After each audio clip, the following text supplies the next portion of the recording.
Yes, indeed. It is next. A very pleasant good evening, everybody, from Frank Verischetti Field in Brockway. It is a chilly night for football, but it is expected to be clear. Maybe a little wind, but nonetheless, a District 9 championship is before us. I'm J.J. Michaels, joined by Mr. Rick Porter. Good evening, sir. Good evening, sir. It's great to be here on a Friday night. It is great to be here on a gorgeous Friday night for this time of year. Not only gorgeous outside, but the facility, of course. We are still amazed at how great this is. Prime facility here, the lighting, the field, the press box, the stands. They've just done a tremendous job. And it was always nice, but I mean, if you haven't been down to Brockway for a few years, boy, you're in for a surprise when you come down here and see what they've done with this place down here, and including the area outside the football field, sort of across from the press box, what they did with all the courts and everything over there, and the pavilion, and it's just amazing.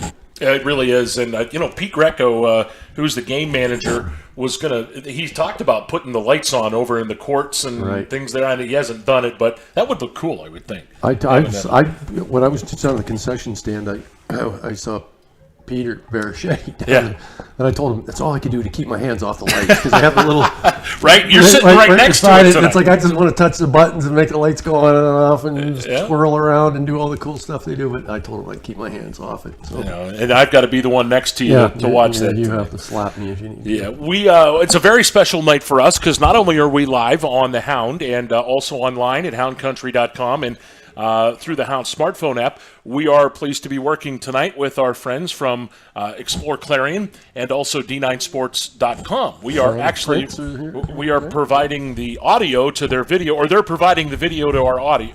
Well, either way, however you want to slice it. Yeah, however you want to slice it on that. And that's kind of and hello to everybody that's tuning in and watching, by the way.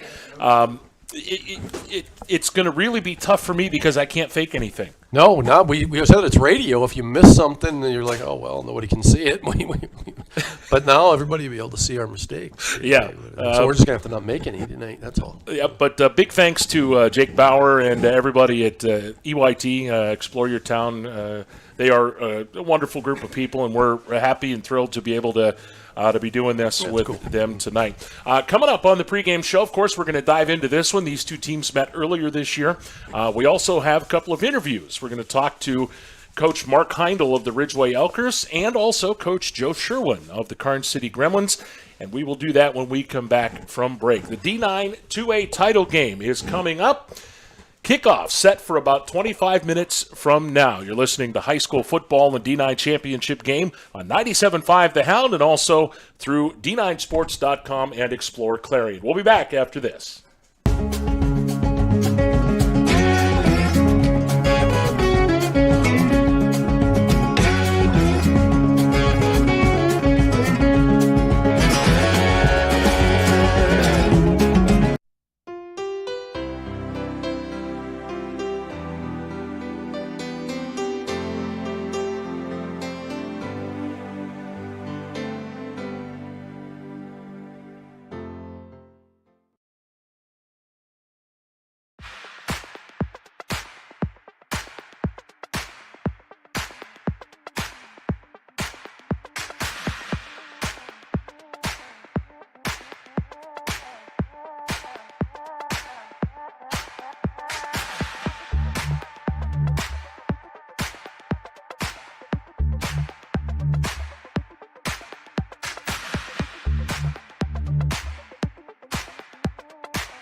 Beverage Air, a leading manufacturer of refrigeration equipment for over 75 years, is currently hiring for immediate openings in our Brookville facility. For more information or to apply, visit beverageair.com/careers.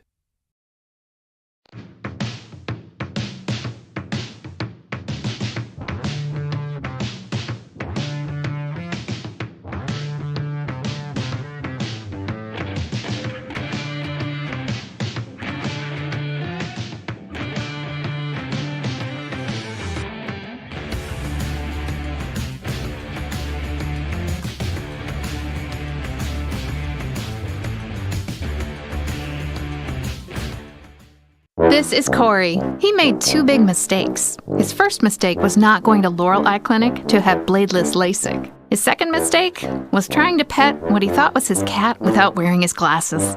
Don't be like Corey. Call Laurel Eye Clinic.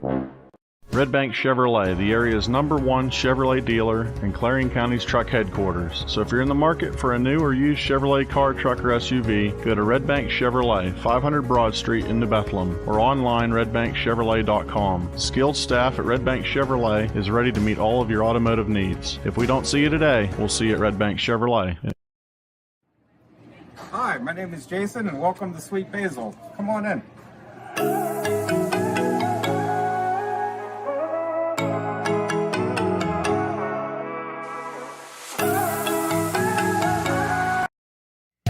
Enjoy fabulous fine dining in a casual, elegant atmosphere at the Allegheny Grill in Foxburg.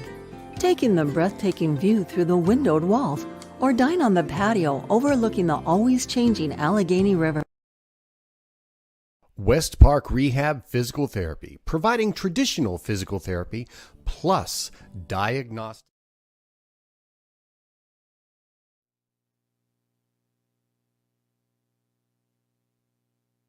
Thank you very much. Well, Coach, congratulations on making your second straight District 9 title game. I know a lot of people will look at your season and you'll say, wow, you got back there pretty easily, but that's not necessarily so. It's not an easy ride. Week in and week out, you guys, everybody's shooting for you because you're the defending champion, so you've got the proverbial target on your back. Yeah, no doubt. It has not been an easy season. We've dealt with, as most teams have, COVID issues and injuries and different things like that. So we've had guys in and out of the lineup, but we just have been able to overcome that for the most part. We had one kind of hiccup there with St. Mary's, but they played a great game, and we were able to kind of recover from that game and learn from our mistakes and finish out the season strong. Coach, you have what I like to call, and I've called it multiple times on the broadcasts that I've done of your games this year, the trifecta. You've got size, you've got speed, and you've got a great group of athletic kids. It's got to be a joy to put a game plan together with this group you have each week. Yeah, no doubt. I think there's no secret we want to be able to run the football, but at the same time, we can. If teams are stopping that, we have some other things that we can go to. We have some good receivers. They just don't get a lot of opportunities sometimes. But they can help us out in the offensive game as well too. And defensively, just having those quicker kids allows us to get to the ball a little bit better and have better tackling overall, basically. And, Coach, Ridgway, a team you beat 35-0 earlier this year, and I know a lot of folks will look at that game and say, well, you dominated them, and you won. I mean, it was a well-played game by you guys. But Ridgway gave you all they had that night, and a couple bounces go the other way. You never know how that one turns out. Yeah, and that's the kind of the theme I've been telling our kids this week. I expect a totally different game. I expect a lot tighter game this week. Looking at from Ridgway's perspective, I think they lost their quarterback the previous week, so they were kind of shuffling a couple quarterbacks in the game that we played the first time. They kind of settled on one quarterback now, and he's gotten a few games under his belt. So I think he's more comfortable with the offense and the system that they're running. I think they had 4 turnovers that game. Is that going to happen again? Who knows? Yeah. But it's not necessarily likely that that's going to occur again. So yeah, I'm expecting a lot closer game this time. Well, what do you think is the biggest thing you have to do to beat Ridgway this time around? One of the things we've kind of been focused on is in trying to tell the kids is I think tackling is going to be very important for both sides actually, because they got a couple backs that are elusive. So we got to get several guys to the football and make sure we get them down to the ground. And I think we have 2 backs that are kind of the same way. Who's going to break those tackles and get more yardage? I think that's going to be one of the key factors of the game. Well, Coach, certainly you guys bring a lot to the table. They bring a lot to the table, and it should be an excellent game. Thanks for taking time to be with us, and best of luck to you in the D9 title game. Sure thing. I appreciate it. Thank you very much. Best of luck in the playoffs to all our low.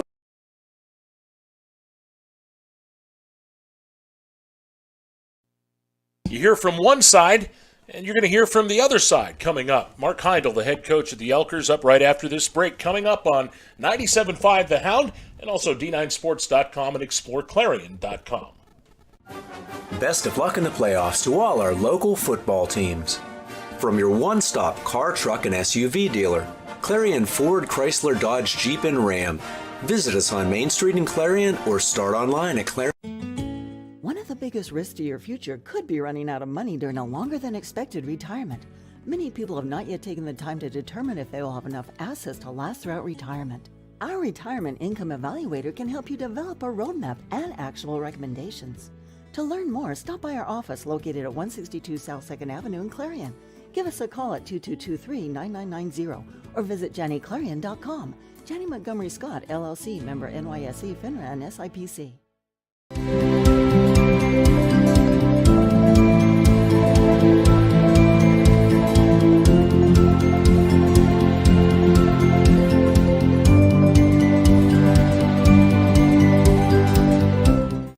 You can afford a gorgeous, custom-designed hardwood Kerle's kitchen for a lot less than you'd pay at a DIY store. Go to FactoryDirectKitchens.net. At Kerle's, there are never middleman markups or hidden charges that can add 40%. Go to FactoryDirectKitchens.net. That's FactoryDirectKitchens.net.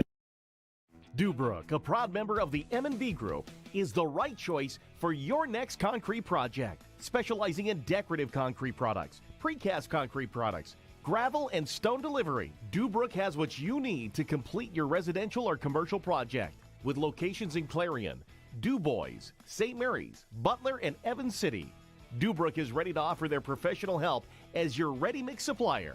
Call 1-844-DUBROOK today.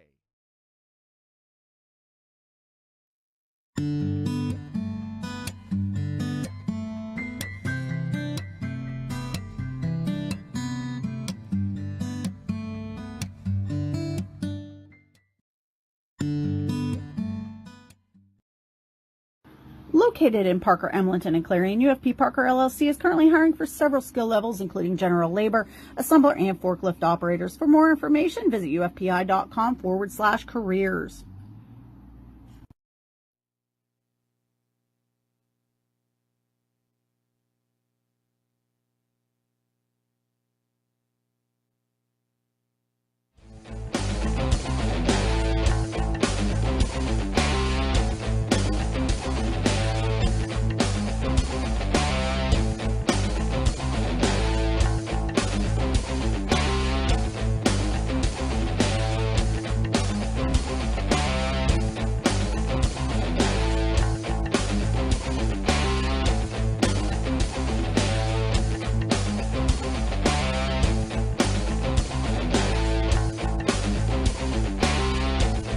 Frank Marichetti Field and the pregame show, the District 9 AA Championship game. The Ridgway Elkers and the Karns City Gremlins about to get it on.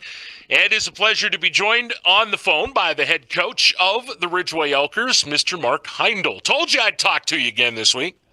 Hey, I appreciate it, JJ, and the way our kids played last week, they definitely punched their ticket to the championship, and it's been a great ride. No, it sure has. Your fifth D9 title game in 6 years. And I know right now that's kind of tough to put in perspective because you're focusing on the game, but that's got to be a great feeling for you and the kids, especially after this year, the way it's happened. It's a great feeling, and again, it's a testament to the program, and the program just since the inception of the co-op over the years. I sound like a broken record with this, but without each other, we'd be nothing. And just to see how both Ridgway and Johnsonburg, when they combine together, to see what good things product they can put not only on the field but off the field. It's been a heck of a run, but we're definitely not done yet, and we're looking forward to kickoff tonight. Yeah, when we talked last week, you complimented your kids on how well they practiced all week long, and they brought, such a focus. I got to imagine this week's been the same.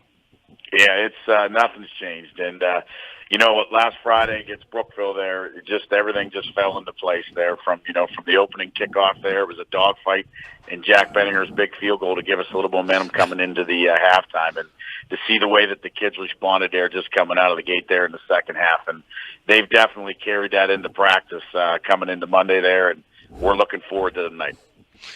Karns City, team you played earlier this year, you lost 35-0, but I think that game was very misleading in a lot of ways. There were some turnovers you all had. It wasn't that you didn't have the physicality to match with them. You did. You moved the ball on them. I think there's a lot of good things to be taken from that game heading into tonight. There is a lot of good things to take out of that game, but take nothing away from Karns City that back in that night in October, they came prepared. They were ready to play, and they're a well-oiled machine. And obviously, to be 10-1 coming into the championship game says a lot about them. But we're not the same football team either, and we are definitely looking forward to tonight. We know it's going to be a physical football game, and we say it week in and week out, the team that makes the least amount of mistakes is going to be in a good position here at the end of the football game. We're hoping that's us. Well, Coach, they've got a bunch of athletes, as you do. The defensive game plan certainly is something I'm certain you've worked on with your assistants, and I'm interested to see how you guys match up with them tonight. They got a bunch of bruising kids that can just roll over you. They do, and again, they're big, they're physical, and I think their record just shows that. But we punched our ticket to this championship game too for a reason, and just to see how these kids have responded. And when you lose 35-0 to a team on your home turf, being over in the Paper City that week, there's a lot of motivation going into this week, and our kids have shown that from they came into Monday. They know we got a tough task ahead of us, but we're looking forward to the challenge. And what do you think the number one thing is you have to do tonight to beat Karns City? We have to control the line of scrimmage. And going into this thing, we told our kids our best defense tonight has to be our offense, and we have to keep them off the field. And, a lot of people talk about Gehring, how good he is. Their whole backfield is just phenomenal. And I think any one of their kids in their backfield, including their quarterback, would tell you they couldn't do anything without their offensive line. And their offensive line has controlled the trenches, every game this season. And we're looking forward to it, and we're excited. All right, Coach. Well, good luck to you tonight in the District 9 title game, and thanks for taking time out to be with us on the show. Hey, we appreciate it, and the kids love listening to you guys. He is the head coach of the Ridgway Elkers, Mark Heindel, as his team prepares to get on with Karns City in the District 9 AA championship game. J.J. Michaels, Rick Porter back here at Frank Marichetti Field. And, Rick, I can't see anybody not wanting to play for either one of them. Well, I was especially interested to listen to the Karns City coach. I mean, not that you'd expect anything different, I guess. Oh, sure. But he was not, he didn't leave me with the impression at all that they thought they were going to roll over Ridgway 35-0 again this time. And I think he's right to think that way. You certainly don't want your kids to think that. I mean, that's a surefire way to get upset. Absolutely. If you have your kids thinking that way. And Coach Heindel's Coach Heindel. I mean, we've been around him a lot over the years, and we know what he expects out of his kids. And I think his expectations were real and genuine for them tonight. I think they're going to. Well, we talked about it a little bit on the way down. I think that Karns City loss over in Johnsonburg was probably the low point of the season. I would agree with that. Yeah. And they've been on the rise. They beat Brookville twice and threw a Phillipsburg Osceola in the middle of that, and they played better. I thought they played really well against Brookville the first time, and that was probably their biggest win of the year. Yeah, I mean, going down there and winning that game. Yeah, winning that game on a blocked PAT with 40.2 seconds left in the game. And then they pretty much handled Brookville last week when they played them up in Ridgway. So I think Ridgway's playing better. I think they're going to give Karns City a much tougher battle this time. And as you mentioned, too, there were some turnovers and things that just didn't quite go their way. But, I mean, man, you're in deep trouble if you don't find a way to stop that Karns City running attack, though, with Luke Gehring and Jace Anderson, and their quarterback, Eric Boer, is outstanding. And, they only threw the ball 90 times all year. So that tells you that they're a run team, but he completed 52 out of those 90 passes, and he's got some athletes at the receiver position. So if they need to go there, they can do that. And we, Cooper Coyle is their return man and, a wide receiver. And Micah Rupp is a kid that made a bunch of plays as well defensively. So, they are as advertised, and if Ridgway doesn't, bring their A game here tonight, they can't afford four. If they turn the ball over four times again tonight, forget it. It's not even close. So we'll see how that ends up going. But there you see, for folks that are watching online, the Elkers taking the field over there. They'll be in their visiting whites. Karns City is the home team. They'll be in the home purples, and it's going to be exciting. We should probably tell people how they can get online. We should do that. Of course, we mentioned that you can go online to a number of sites. Actually, one of course is d9sports.com and through exploreClarion.com as well. They've got it tied into a bunch of that. The folks with EYT. Explore Your Town. And, again, we thank them very much for having us along on their broadcast tonight. And, of course, you can catch us on the Hound and on houndcountry.com and through the Hound smartphone app. Bunch of different ways to listen tonight. Yeah, yep. Listen, watch.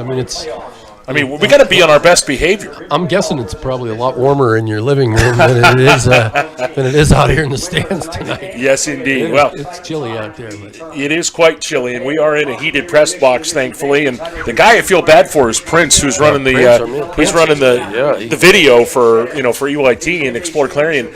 He's up on top tonight. God bless him. He's certainly got a tough job. Kickoff is coming. As the team's out on the field, they're going to do the pregame stuff, national anthem, and more. That means we're about to get it on. Karns City, Ridgway, the District 9 AA Championship game. Kickoff is coming up next on 97.5 The Hound and Explore Clarion at d9sports.com. Red Bank Chevrolet, the area's #1 Chevrolet dealer and Clarion County's truck headquarters. So if you're in the market for a new or used Chevrolet car, truck, or SUV, go to Red Bank Chevrolet, 500 Broad Street in New Bethlehem, or online redbankchevrolet.com. Skilled staff at Red Bank Chevrolet is ready to meet all of your automotive needs. If we don't see you today, we'll see you at Red Bank Chevrolet.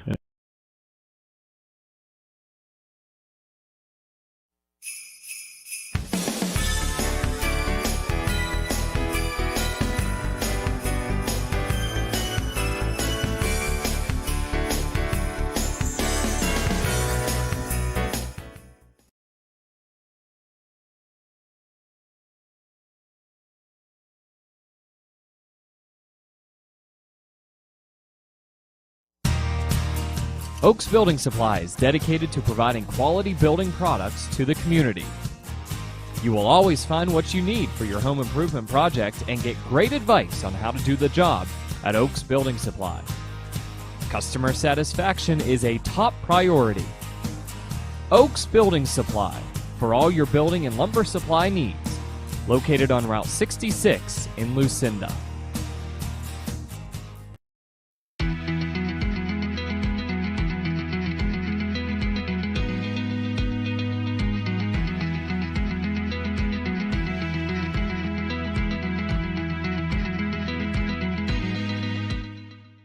Throughout West Central Pennsylvania, people are losing their glasses.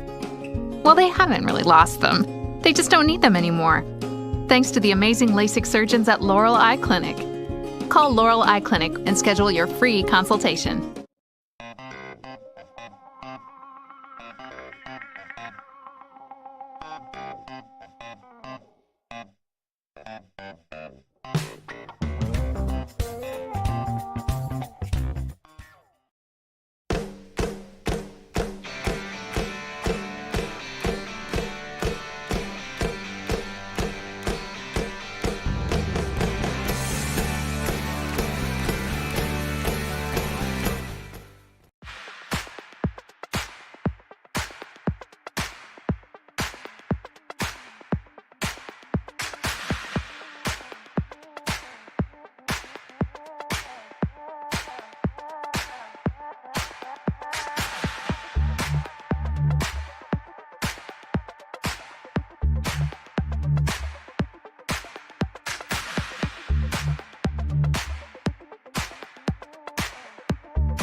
We're here, making it safer to save today.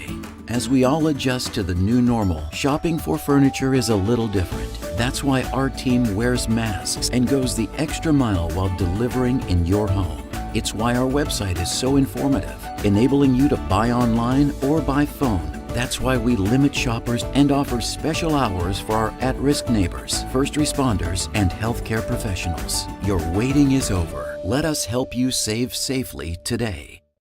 You can afford a gorgeous, custom-designed hardwood Kerle's kitchen for a lot less than you'd pay at a DIY store. Go to FactoryDirectKitchens.net. At Kerle's, there are never middleman markups or hidden charges that can add 40%. Go to FactoryDirectKitchens.net. That's FactoryDirectKitchens.net.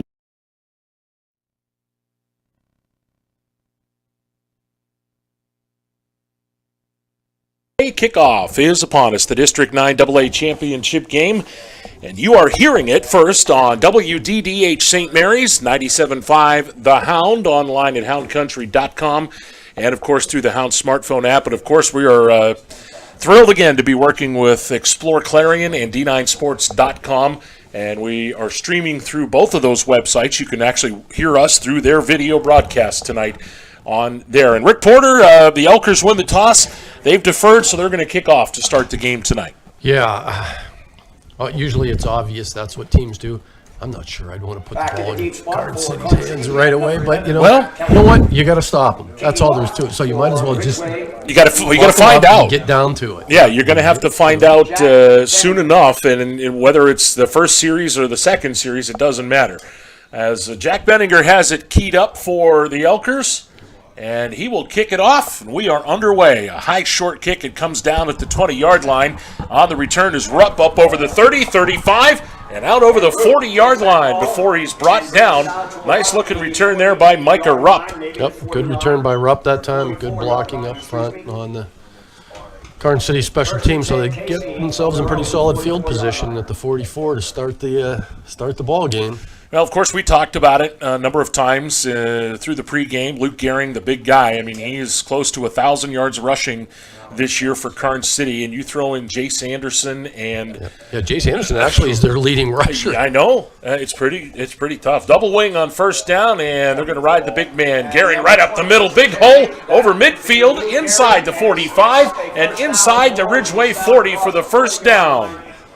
Brought down in there by number 26. Well, about a 17-yard gain. I'm going to mark him right at the Ridgway 40. 16-yard gain, but I mean, that's simple man-on-man, Rick, and that's what Karns City's done well. That's what Karns City does.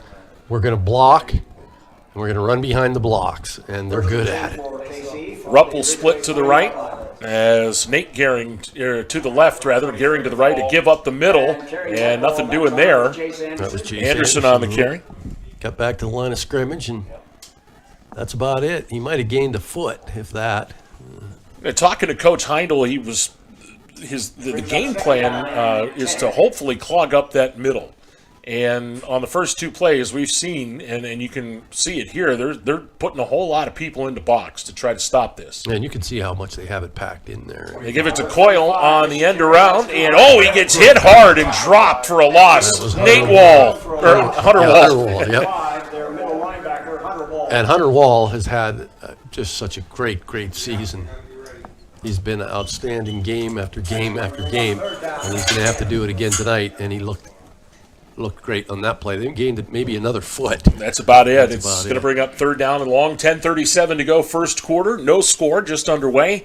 It's about, I'd say about what? Right around the freezing mark outside. Probably right about that. There's not a lot of breeze. It's chilly, but it is mid-November.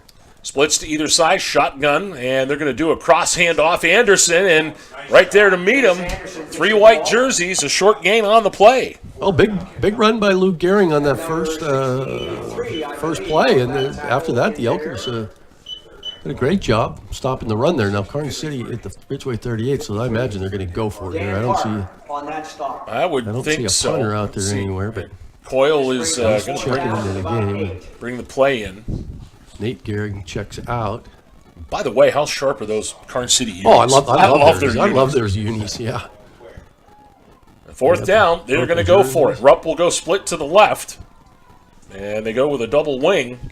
Gehring the setback.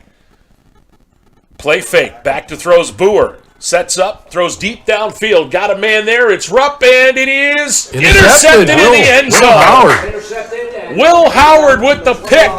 That was great coverage by Will Howard that time. He kept his eye on the football. Never lost track of the defender. Here comes the replay. Watch this. If you're watching online, you can see the replay. Yeah. And he tried to go deep. Unloaded it. Will Howard with, man. And what I like is the way Will picked up the football, like I said, and did not, just follow the receiver down the field. And he's got great hands. And there's the first turnover. And first big play of the game goes to the Elkers. 9:30 to go, first quarter. And on first down, they go to Salberg. And Eric drives ahead out to about the 24, 25-yard line. And I had the fortunate pleasure of being able to talk to both Eric's mom and dad a couple different occasions during the week last week. And they agreed when I said that I thought Eric played his best all-around game last week. I thought that's as good a game as I've seen him play. I mean, both sides of the ball, too. He had 73 yards, but he did that on like 10 carries. So. And had a whale of a game defensively, too. Yeah, great game defensively. Second down, and call it 6. Here's a pitch out. That's Marciniak this time. And a fumble on the play. Ball loose. And it's still ball loose, and I think the Elkers Karns City saying they have it, but I thought I saw an Elker fall on it. And still no signal from the officials. Now they say it. Fumble on the play. The ball, it's number 10, Micah Rupp, that comes up with the... Karns City takes over at the 40. Marciniak couldn't hold on to that one. There's the replay. Yep, Marciniak had it. The ball squirts loose. You can see it there bouncing at about the 35-yard line.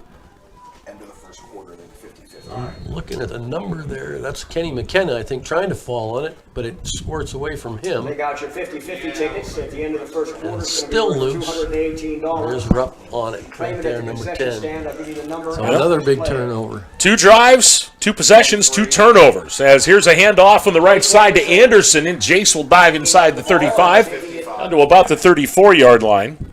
Picked up about 7. Down to about the 34-yard line. And the tackle was made by Hunter Wall. Hunter Wall on that last tackle there for the Elkers. Second down, call it about 3. 8:17 to go. First quarter, no score in the D9 AA title game.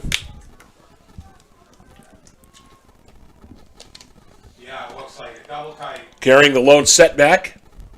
And they're going to go to a handoff there to Gehring. Nate Gehring going to take it the distance. Touchdown, Karns City. 34 yards. How about that for a big play? That was nothing Nate fancy Gehring on that carry. Nate Gehring. Here comes the replay. On the replay, just a little kind of off-tackle play. Oh, boy. And big blocks, too. Great blocks, yeah. That's Karns City's forte. They just have such a great guys up front. Zach Kelly will attempt the point after touchdown. Gehring Boer with the hold. The kick is up, and it is good. Karns City strikes first, 7:58 to go. First quarter, 7-0 Gremlins. Whether it's your ATV, your camper, plenty of room. Keep it coming. Your boat, keep dumping water, me boy. Or whatever your big kid toy may be, make sure you protect it. Carrier Insurance Agency will help.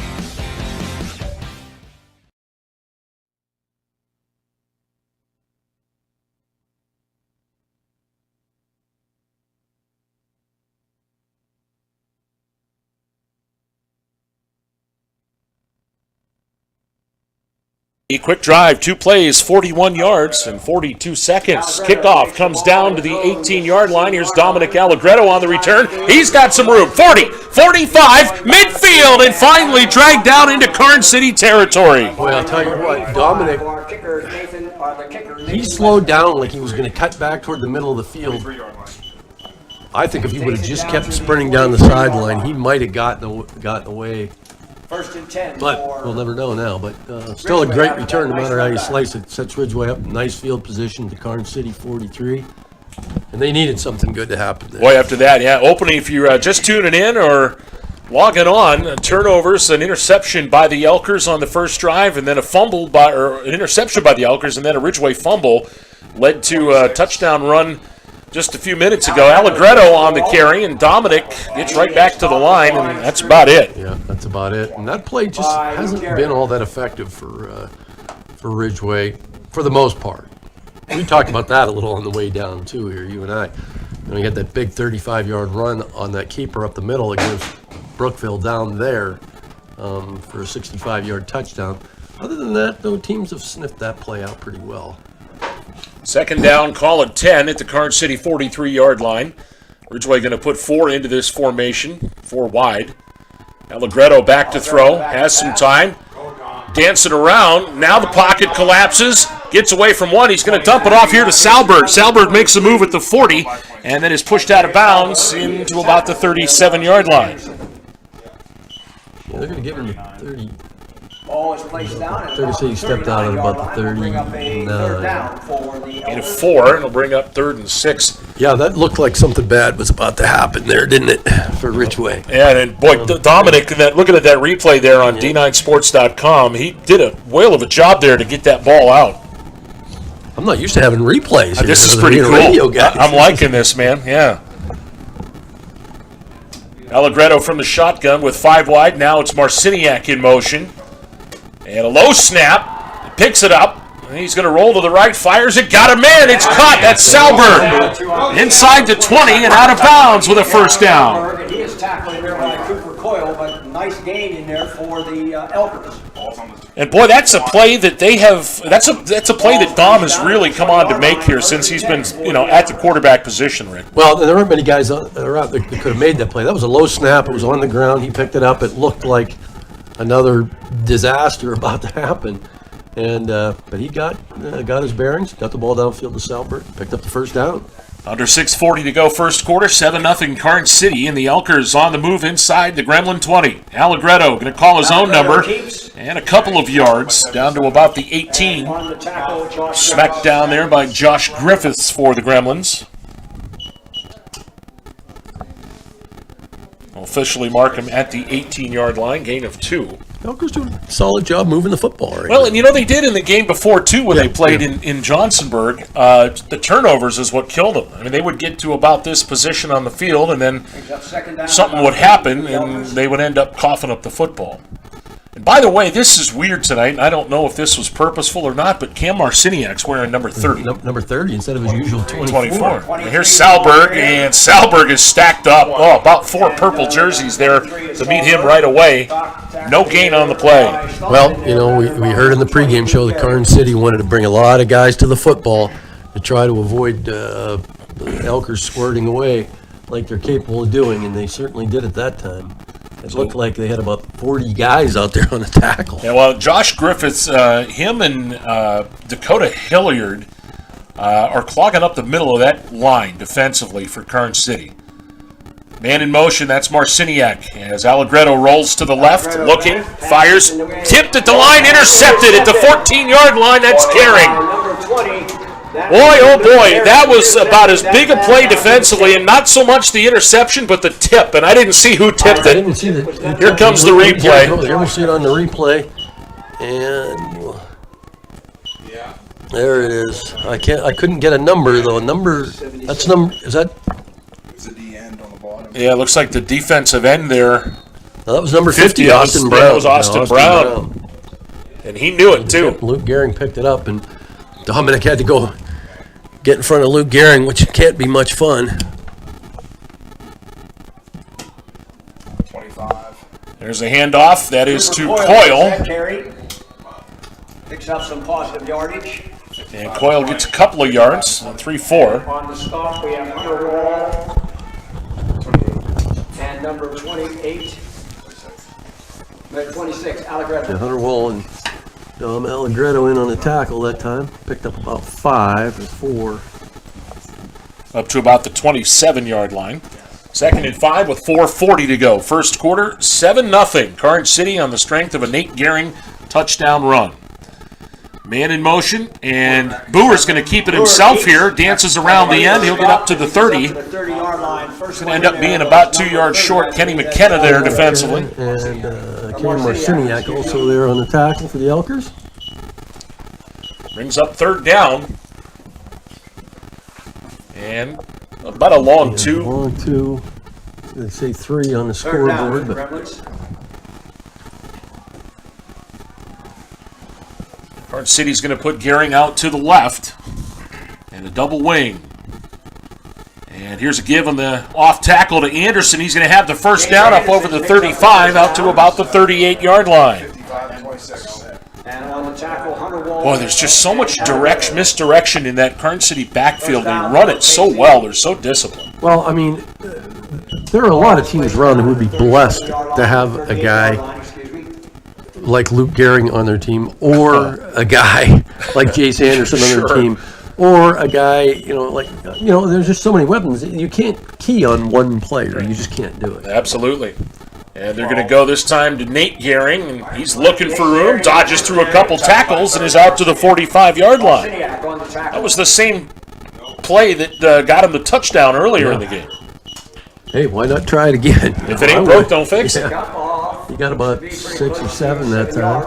And, the other thing we didn't get a chance to talk about, Rick, and I was reading before the game, that Karns City's offensive line, this is the first time they've been together all year. They've had kids banged up and out. And yet they still had a huge season rushing the football. Absolutely. They ride Gehring, and he goes right over Salberg, who was the first one there.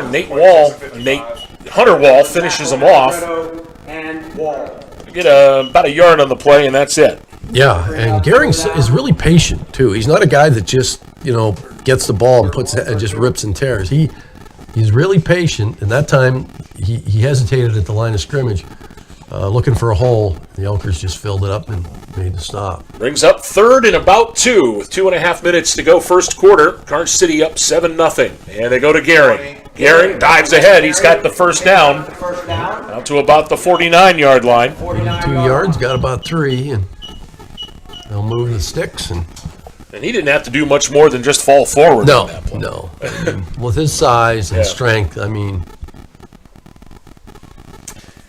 So Karns City will reset the downs here. 1st and 10 at the 49-yard line. 2:20 now on the clock. And they've got the tight bunch in there. And Boer keeps it. Oh, what a play. It gets through the line, dodges one tackler. Now it takes 2 or 3 guys to bring him down at the 33-yard line. What a great play call that was. That was just a great fake that time by Boer, and you can see it on the replay here. He fakes the run left and then just takes it right. That should be illegal in 7 states, I think. Yeah, most of the Ridgway defense thought that was a handoff. Yeah, there's timeout called on the field. I believe the Elkers called it. 2:06 to go in the first quarter. And we'll remind you that you're listening to Your Choice for Sports and great country music, 97.5 The Hound, and also viewing the game with our voices online at exploreClarion.com and D9Sports.com. So far, Rick, it's been textbook Karns City here in this first quarter. We've seen the touchdown run by Gehring was well executed, well blocked, and here we go again. They're down at the 33-yard line and knocking on the door. And in all honesty, Ridgway, I think, has played pretty solid defense. They've tackled well, but you can only Karns City just has so many weapons, and they block so well. It's just hard to stop them on 3 or 4 consecutive plays. And Ridgway's been able to do it for a play or two, and then somebody gets loose. And quietly already, well, maybe not quietly, but Karns City's already over 100 yards rushing tonight. Yeah, 104. We haven't even played 10 minutes of football yet. Nope. On 13 carries, so do the math. That's almost 8 yards a pop. Yeah, almost. 1st and 10 at the Ridgway 33 with 2:06 to go. They go to Nate Gehring, left side. This time they got it spelled out. That's Mr. Park over there for the Elkers. Dan Park made the tackle. He's had another solid season. Hunter Wall also over there. And those are the 2 names defensively that we've called all year long for Ridgway. Yeah, if you're Ridgway and those names aren't being called, you're not in the ballgame. That's the way it is. 2nd down and 10. Of course, the other game that's going on tonight is over in Clarion. Class A Class A title game, and it's quite interesting. Red Bank Valley and Union AC Valley. Here they go, a reverse, and this is to Anderson. Anderson spins out of one, but is tripped up at about the 28, 27-yard line. Hunter Wall there defensively. Got about 6.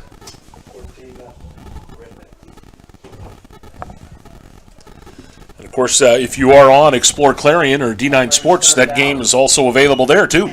So you could have literally 2 devices going. 2 devices going. There you That's go. pretty cool. That's a big fan there. 3rd and 4 as we tick under a minute to go, first quarter. Karns City at the Ridgway 27-yard line. Boer puts Coyle in motion, and they give it to Gehring up the middle and just bowling right over people inside the 20, down to about the 15-yard line. To about the, looks to be about the 16, 1st and 10, KC. Yeah, That kid is just something. he runs like a fullback, doesn't he? You know, he runs like a fullback, but he's got the agility of a tailback. Yeah, exactly. And he's just so mobile. And his patience is off the charts. I mean, under 30 seconds to go now in the quarter. 16-yard line, 1st and 10 for the Gremlins.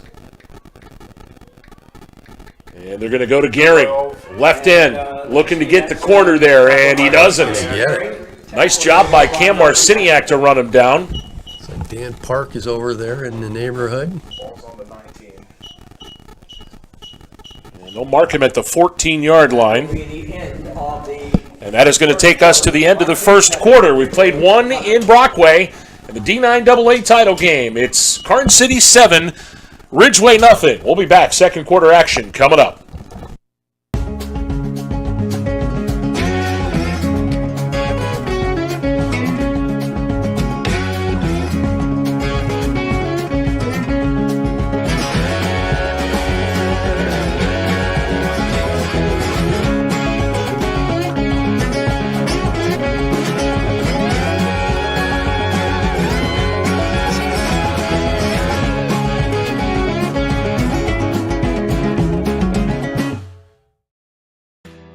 Our community needs its local businesses. Let's put unity back into the community. Let's all unite to support local business.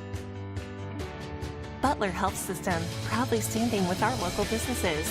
Your choice matters. When the time comes, choose local. Let's all unite to support them and the other local businesses in your community. It's important because when local businesses thrive, communities thrive. As we get set for the second quarter, 7-0, Karns City on top. J.J. Michaels, Rick Porter, glad to have you along tonight, whether you're on the radio or online viewing through Explore Clarion. It'll be 2nd down and 8 for the Gremlins at the Ridgway 14-yard line to start this quarter.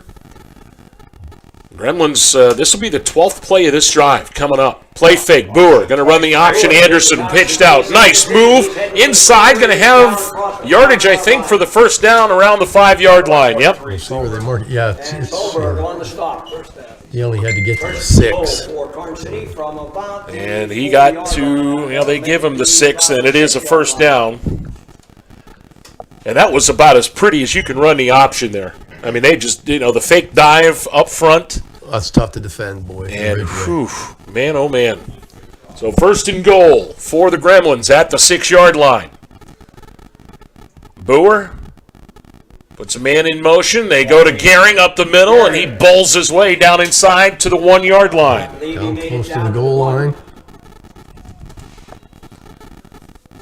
Mark him at the 1. 2nd and goal from the 1. I know what I do on this play. Yeah, I'm amazed when I watch Luke Gehring play because I just like the way he just gets up and goes back to the huddle.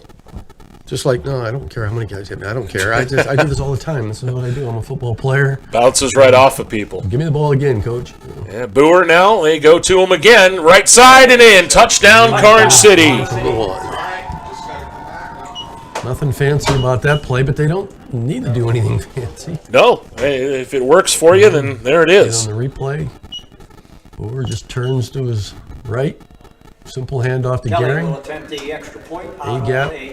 Hoover Touchdown. hold and a Griffith snap. So now the extra point attempt by Zach Kelly. Good hold and the kick on the way. I think somebody got a piece of it, and it's no good. Wide to the right.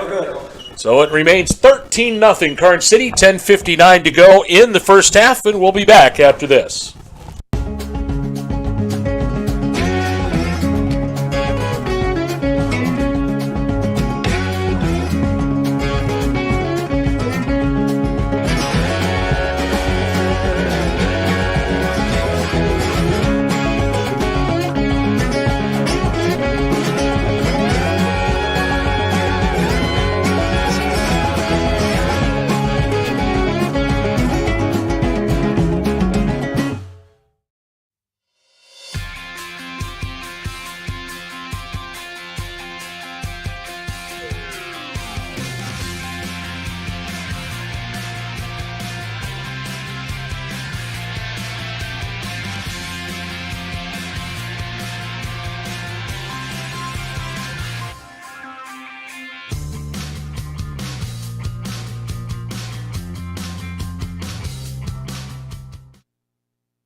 In Brockway, the kickoff is taken by Salberg at the 25-yard line, and he squirts back over the 30 and the 35, and that's where Ridgway is going to start their next possession, 1st and 10.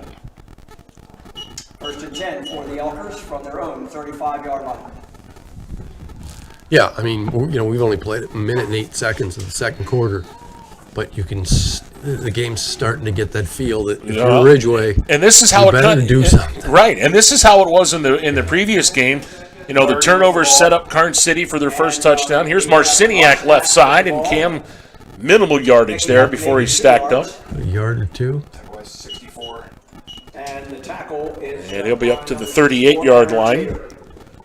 We'll give him a couple. We'll make it 2nd and 8. Got an update from the Class A title game over in Clarion. It's all Red Bank Valley right now in the first quarter, 21-0. There's a pass out here to Howard, and he can't hold on. Tried a little swinger and incomplete. Well, you could see it, and Will turned his head. He heard footsteps. There's no doubt about that. And the reason he heard footsteps is there were footsteps coming. Here comes the replay there. And right here, watch his head. The ball's coming on, and he kind of looks away. Well, it brings up 3rd down and 8. The Elkers 1 for 2 on 3rd down so far tonight, as they check the old play on the wrists here. And now Tyler Merritt checks in the last minute. He'll line up here as a tight end on this side. And send Will Howard over to the left. Elkers with slot left and a play fake. Allegretto back. Has time, steps over the middle, incomplete, intended for Merritt, and hit him at his feet is basically where that one landed. Yeah, Tyler came in at the last second, like you said, and he lined up on as a tight end on the right side, just cut across the middle, and he was open over there, but ball just short, and that'll bring Marciniak Marciniak will punt the ball. on the punt. And Cooper Coyle will drop back deep for the Gremlins. And really, you don't want to see him get the football. You don't. I mean, he's Dom Allegretto on their team. Yeah. He's very dangerous. Good snap, and the kick is away. It's a good one. Fair catch called for and made at the 31-yard line by Coyle. Karns City will put it in play there, 1st and 10. And the Gremlins will start it 1st and 10 with 10:10 to go in the first half, leading at 13-0. And now you're at a point, Rick, where if Karns City can put another one in here, if you're Ridgway, that's not a good thing. Well, yeah, then you have to start thinking about, what can we do here to generate some offense? Gremlins go with that tight bunch, big formation here. And penalty flag comes flying in. I think it might be a motion penalty against. Yeah, I think that's what it's. That's the first flag we've had tonight. 25 jumped on the ball. And jumping on that ball, we have. There was actually no. Oh, okay, I see what that was. I thought that was a penalty, but it was the beanbag from the ref. Oh, that was the beanbag. Okay, yeah. All right. I thought it was a flag too, and I thought somebody must have moved. Well, that moves them back to the 27-yard line. 2nd and 13. And here's an option play. They pitch it out to Anderson on the far side, and he gets smothered. After a gain of about 4, he'll get back to almost the original line of scrimmage. He's a little bit shy, I think, of the original one, but nice defensive job by the Elkers that time to keep that thing strung out to the left, everybody to the defensive left, and everybody held their position. And a big third down coming up here for the Elkers. They need this stop. Well, yeah, that's the thing. You can stop Karns City here, you can stop them there, but can you stop them 3 plays in a row? That's the question. The good thing for the Elkers is it isn't 11 yards here. They got to get 11 to get that first down. 8:52 to go in the first half. You have to be a little bit aware of the pass here, I think. Karns City with trips to the left. They slip it out here to Coyle. He slips one guy but can't get past Mr. Park. Park and Hunter Wall there again. And they'll mark him at the 29-yard line. And the Elkers get the spot and the stop they desperately needed here with 8.5 minutes to go in the quarter. Boer back to punt. Allegretto is back Eric for the Elkers. Boer will stand at his 18-yard line to boot this one away. Allegretto's deep, a good kick. Angled it away, and it's going to hit and go out of bounds inside the Ridgway 40-yard line. What a great kick. At the 39-yard line. 1st and 10 for the Elkers. So the Elkers will take over with 8:09 to go in the first half. 13-0 the score. 136 yards rushing for Karns City in this first half. And, pretty doggone good first half of running the football for them. They've possessed the ball 11 minutes. And yet Ridgway has, I think, played reasonably well defensively. Nate Gehring, 34-yard touchdown run, and also Luke Gehring with a 1-yard run. The 2 scores for Karns City.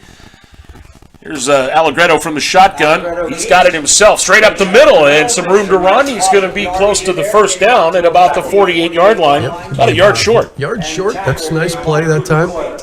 We've seen that play, and I mentioned earlier, it hadn't been all that effective, but that time, good for 9 yards. And you see it on the replay here. Dom just keeps it, finds a spot. He's elusive. His quickness, uses his speed and quickness and gets it ahead 9 yards. So 2nd down and 1, and this is an opportunity here. You can open up the playbook a little bit, perhaps. Under center, Allegretto. Karns City shows blitz. Here they come. They hand to Salberg, and he's going to have the first down inside of the 50, the Karns City territory, to the 49. Well, he earned that first down. He sure did. Needed one, got a couple. So the Elkers get a fresh set of down. 7:20 to go first half. 13-0. Karns City leads it. And they're in Karns City territory now, the 49. Be interested to see. Tyler Merritt caught a couple of big passes this season for the Elkers, and he split out to the left, and Will Howard. He got a touchdown pass last week. He did, and those are 2 guys that are dangerous if Ridgway can get them loose with the ball. Here's a little pitch to Marciniak, and he gets jacked. Did he get hit hard? And on that tackle, Lucas Wright. Somebody else had him wrapped up there. I think it might have been Cooper Coyle. But then Lucas Wright came over and just dropped a safe on him. They'll give him 2, but they were 2 hard-fought yards. Watch this hit right there. Ouch. That hurt me, and I'm up here in the press box. Good thing it's warm in here, because I would have felt that if it wasn't. 6.5 to go in the first half now as the Elkers go 2nd and 8. Allegretto looking for room to the left. It's away from one man, turns it upfield, and is pushed out of bounds inside the 45-yard line. Got some decent yardage. Got probably 3 or 4 anyway. Mark him, looks like the 44-yard line. And Rick, we've still yet to have a penalty called in this game. Yeah, that's quite interesting. Yeah, it's you have the 2 best AA teams in the district, and you're late in the season, so everybody pretty much knows what to do by now. Yeah, and not only that, but, and this is how you like it. I mean, obviously they're doing something right here. The crisp play of this game, you can see it, you can feel it. There's a pitch out to Salberg, turns it back inside, going to have the first down inside the Karns City 40. A couple of big first down runs, pick up first downs for Salberg in this drive. Tackled by Anderson. Down to the 36-yard line of the Gremlins, and Ridgway's got a little something cooking here. Give Eric 8 that time. Elkers now with 51 yards on the ground. And they're going to put trips to the right here on first down. As Hoffman is in the game, Eric Hoffman, number 12. Allegretto swings it out. Marciniak makes the catch, and a nice open field tackle at the 35-yard line. Coyle? That's Yep, Coyle. What an athlete. Yep, that's how you teach your kids to tackle. You can see it here. Watch Cooper Coyle. Just breaks down in front of the guy and then lowers the boom. Yep. So 2nd and 9, down to 5:20 to go in the first half. Elkers now will put a slot to the left. And from the shotgun, Merritt goes in motion. Allegretto's going to roll to the left. Looking, has time, downfield. Nice catch in traffic at the 21. Marciniak. Yep, he made the catch that time. Dom just rolls out to his left. You can see it here on the replay. They send Merritt over in that direction. They put him in motion, and he turns upfield in a slot. Dom just rolls out to his left. 1st and 10 for the Elkers. Got plenty of boys, and then Marciniak just gets in between the layers of defense there and catches the ball at about the 22-yard line, rolls down to the 20. Boy, credit him. He took a shot on that catch, too. He's a tough kid, though. 4:35 to go in the half. The Elkers 1st and 10 at the 21. Allegretto has time to throw. Now under pressure, steps up. He's going to run with it. Makes a move with the 18 and squirts down to about the 15-yard line. Hey, he turned sideways and made a little move there to get a couple of yards out of that. They mark him at the 16. You can see it again here. He looks to pass, nobody there. Here comes the pressure. He just steps up and then watch this little sideways turn there. Gets an extra yard or two out of it. We're going to get spoiled having this, we're this gonna have to do video this every replay. week. I mean, you're hired, man. You're coming with us. 4 minutes to go in the half, 2nd and 5 at the 16-yard line. As they will go with a shotgun, Allegretto, Salberg next to him, penalty flag flies, and a procedure penalty on the Elkers. Yep, somebody moved that time. Ball start against the Elkers. That's the first penalty of the game. Boy, you really don't want it down that spot on the field either. You're getting close to the goal line. And see, and again, we hate to keep going back to the game in October, but this is the stuff that killed Ridgway. That was sort of their modus operandi the whole night down there. They'd get, they'd make some progress, and then it would come apart there. It moves them inside the 30. Yeah, moves them back to the 21. It'll be 2nd and 10. This is the 9th play of this drive coming up for the Elkers with 3.5 to go in the second quarter. They put Merritt in motion, and Allegretto is going to keep it himself, and that ain't doing anything. That's not going anywhere that time. Karns City was all over that. 50 was in there. That was Austin Brown that made a tackle for the Gremlins. And they give him forward progress at the 21. I didn't see a lot of forward progress. I was going to say, that was, I didn't see anything I would call progress on that play, but that'll bring up 3rd down. Ball at the 21-yard line as we tick under 3 minutes to go in the half. And Ridgway needs some points here. Yeah, they're in field goal range. And I know his Uncle Mario's watching this game at home in his massage chair. And he's thinking, my nephew Jack can kick it from here. I know he can. Allegretto back. He's got tons of time to eat his lunch. Now he's going to run with it. Inside the 20, dives forward, close to that lead stick. I think he might have got the first, they're going to mark him out of bounds a little bit about a yard and a half short. Now, what do you do? Boy, you hate to come away without points on this. You're certainly within Jack Benninger's range here at the 14-yard line. I don't know that you want a field goal here, but you don't want to go into the locker room with a goose egg on the scoreboard either. Ridgway will take a timeout, and we will as well. We'll be back with this big play coming up next.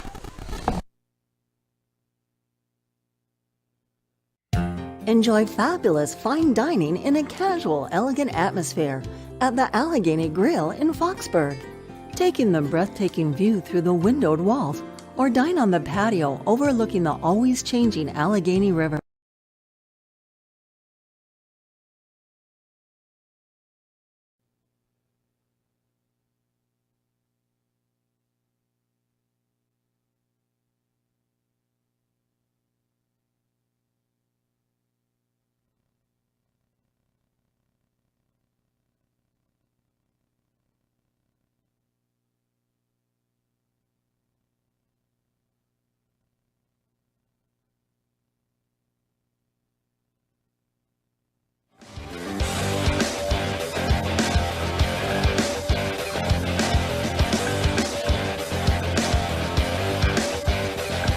Shetty Field, 2:36 to go in the first half at 13-0 Karns City. Big play here. Ridgway faces a 4th and 2 at the Gremlin 13-yard line.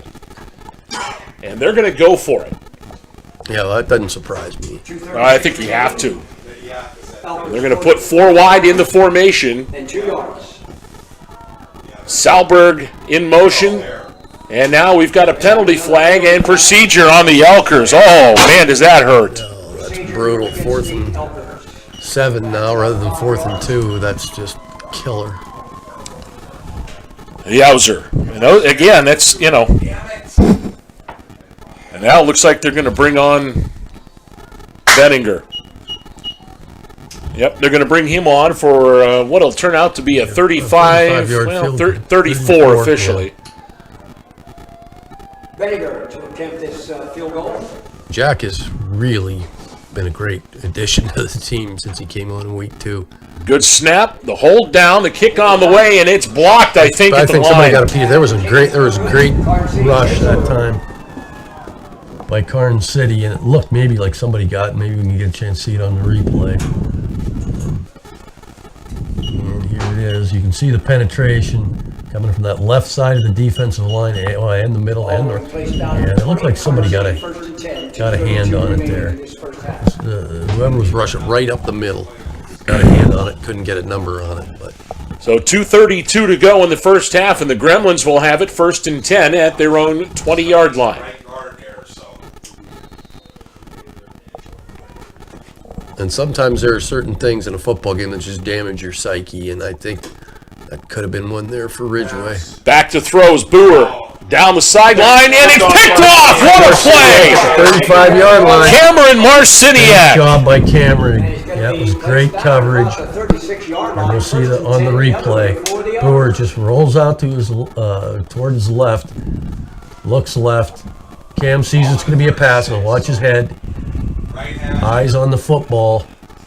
Once the ball's up, you might as well just watch the football, and not fall there. That's what they teach you to do, and Cam did a great job that time. Huge turnover, great field position for Ridgway. They've got only one of their timeouts left and 2:25 to work with. But what a big play that was. Now as Allegretto takes the snap, he's going to run to the left, looking for a block. Dodges 2 guys and pushes down towards the 30-yard line. Karns City did a great job of just stringing that thing out, but Dominic just turned it into positive yardage. Well, we've said this all year too that Don looks stronger this year. Yeah, I noticed that right out of the chute at the beginning of the year. He's much stronger physically this year. As we tick under 2 minutes to go in the half now. 2nd and 5 for Ridgway from the Karns City 30-yard line. Under center, I formation now. They pitch it out to the left, Marciniak, and he gets swallowed up real quick like. Nice job out there on the end. And that's Luke Kramer with a great defensive play. He's just lucky to get back to the line of scrimmage. Yeah, he lost maybe a foot. And it'll bring up 3rd and 5. So, yeah, tough sledding for Cam. Yep, this is a big play right here for Ridgway. They at least need to get down close to the stick. I'm telling you, number 8. He split out here to the right. They went to him once last week, and he got it. Fumbled snap. Allegretto gets it, though. He's back to throw. Throws downfield, and there's a flag. Yep. And that was Cooper Coyle. He just got his legs tangled up. That was number 12 for the Elkers, Eric Hoffman. And that should be a first down, and boy, was that a big play. We'll see the replay here. Watch the defender. They just get their feet tangled up. And hopefully, you can see it there. They just get their feet tangled. It was Cooper Coyle. Eric Hoffman. The Elkers will take that. Big time. It brings up a 15-yard penalty. That'll put him down at the 16-yard line and a first down. 1 minute exactly to go in the first half. The Elkers have dodged a few bullets in this first half, but still trail at 13-0.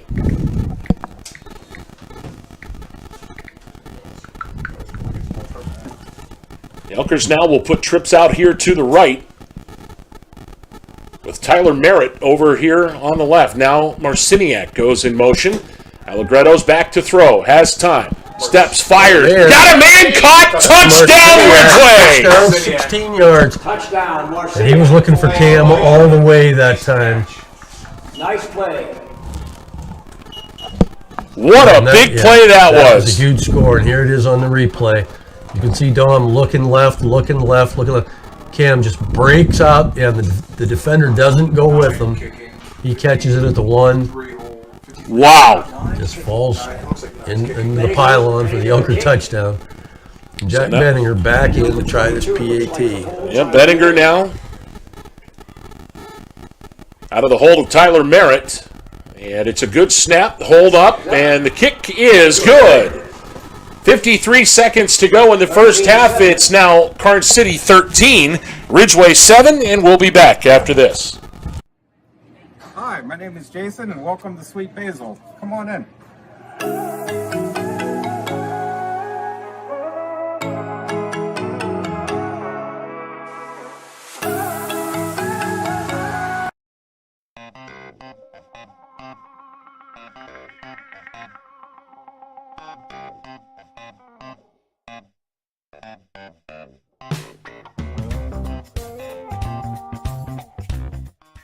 Red Bank Chevrolet, the area's #1 Chevrolet dealer and Clarion County's truck headquarters. So if you're in the market for a new or used Chevrolet car, truck, or SUV, go to Red Bank Chevrolet, 500 Broad Street in New Bethlehem, or online exploreClarion.com. Skilled staff at Red Bank Chevrolet is ready to meet all of your automotive needs. If we don't see you today, we'll see you at Red Bank Chevrolet.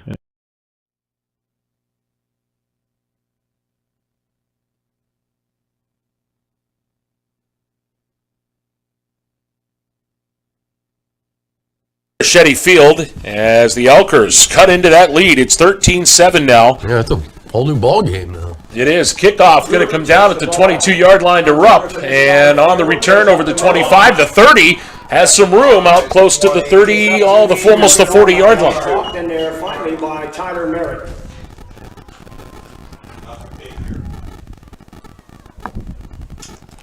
And Rick, that was about as big a play as you could get, a big a series there, as Karns City had the ball with over 2 minutes left, and a big interception by the Elkers, and then they turn around, and that was a huge sequence for them right there. Well, I mean, and Cam Marciniak was the grease there. I mean, he intercepted that ball, set Ridgway up to good field position, then catches the touchdown pass. Boer going to keep it himself on first down. He's got some room in a big hole. First down, midfield, look out, 40-yard line, and almost a touchdown-saving tackle there by Allegretto. And I think it was a touchdown-saving tackle. I think Boer was off to the races if Don doesn't make that stop. 36 seconds to go. Karns City's got all 3 timeouts left. And I wonder why they don't. Yeah, now they're finally going to use the timeout with 30 seconds to go. I'm surprised the clock wasn't stopped for the. Well, they did, and they don't stop it long anymore. It used to be it was a big time stop, but now they don't really do that. It's quick stop, set it, and start her back up. And I think all that started with the 40-second clock when they instituted that a few years back. But boy, the first half here, the first quarter dominated by Karns City. And when you look at what Ridgway's been able to do, we were just talking here with some of the people in the booth. Time of possession in that first quarter was almost 10 minutes for Karns City, and it was 11 minutes to 4 minutes into the second quarter, and now we're almost even. Just about 30 seconds separates them, so that kind of tells you how things have switched here in this period. Well, speaking of 30 seconds, there are 30.9 seconds left in this first half. Karns City's got the ball now on the Ridgway 36. If the Elkers have any thoughts of winning this game, which obviously they do, this is they big have here. Got to stop Karns City here. And this is where, and everybody talks about Karns City's running game, but this is where their receivers, I mean, they got some kids that can make some moves. Boer, under pressure, and down he goes, fumble on the play, the Elkers got it! Sacked by 23, recovered by... That was Salberg that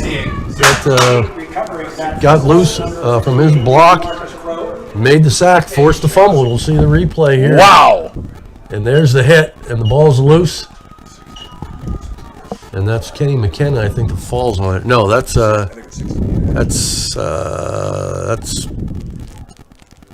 Braden Renaud. Okay, yep, 68. Okay. So now the Elkers with still with a timeout. Okay, I don't know. I don't know that you want to do anything risky or dangerous here if you're Ridgway. Right. Well, and you get the ball to start the second half too. Back to throw. Allegretto, he's going to run with it, and he'll get across midfield and out of bounds at the 47-yard line. He got the first down. He's right there by the marker. If he's short, it's not much. Nope, he's got it. Yeah, they're moving. They're moving the sticks. Another nice play by Dom. He's playing a heck of a game tonight. He's been all over the field, and particularly made a couple of plays that really were, for losses, and they couldn't really get, you wouldn't think plays that you wouldn't think would be made. He's kind of, made some positives out of what could have been a negative. So 18.3 to go. The Elkers with that one timeout as they go from the 47-yard line now. That's Marciniak in motion, and the ball hits him. It's loose, and Karns City is... Nope, Ridgway fell on it. Ridgway fell on it. Boy, that could have been... Yeah, and Ridgway going to call timeout. They take their last timeout. They fell on that fumble over there on the far side. I didn't see who fell on that. Did you? I see here in the replay. On the replay, I didn't know if it was Don that got it back. There's the hump. Yeah. No, it's Cameron. Yep, Cameron Marciniak. Marciniak falling on that loose ball. Yeah, boy, that's a bad break. I mean, I don't think I've seen that happen to Ridgway this year before. No. To have them hit the motion guy. Yeah, that was kind of interesting that, the ball hit him right from the snap. Yeah. So the Elkers call their final timeout with 13 seconds to go here. And you would think maybe they try to set something up to the sideline, Rick, and then, get out of bounds. That's probably about the only... Well, you could probably use the whole field, but you'd have to get up on the ball quick to, to clock it. So we'll see what they elect to do. Yeah, they're throwing 48 with the ball in that left hash. Hey, it sounds like the white hat was calling for you when he was looking up at the box right now. All right, let's see. So now we're ready to go here. As Allegretto's back to throw, plenty of time, steps up and gets away from man, what an act that was. Still looking and steps out of bounds at the Karns City 49-yard line. So that clock down the floor, you can see Dom here. Just good coverage that time. Right there, he avoids the sack somehow. Splits out to his left, but there's just nobody to throw to. Ends up running out of bounds at the 49-yard line. Some of the way that, you see these moves that these kids make, and it's like, my body hurts just watching. Yeah, I could never do that, ever. So we'll see what Ridgway does. I don't know. Do you just take a knee here?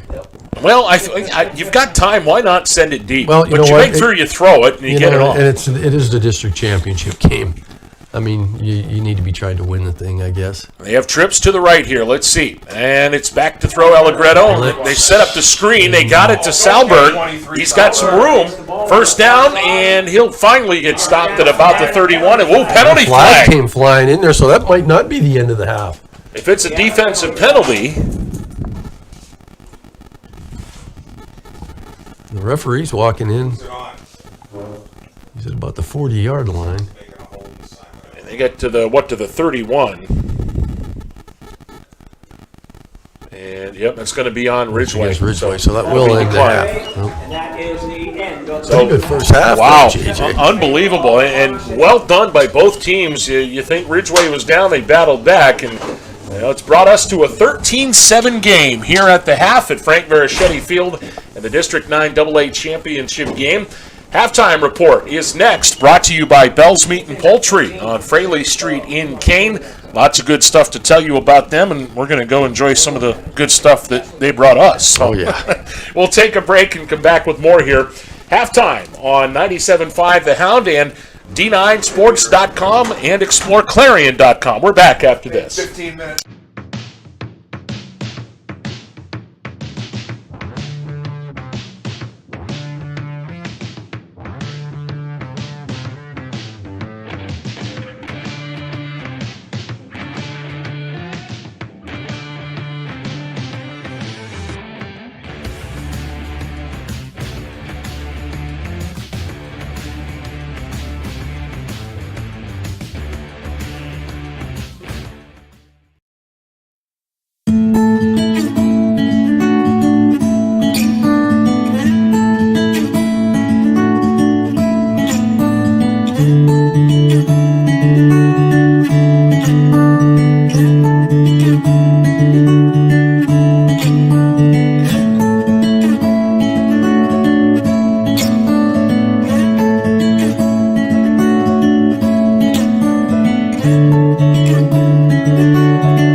Julie, nice deck.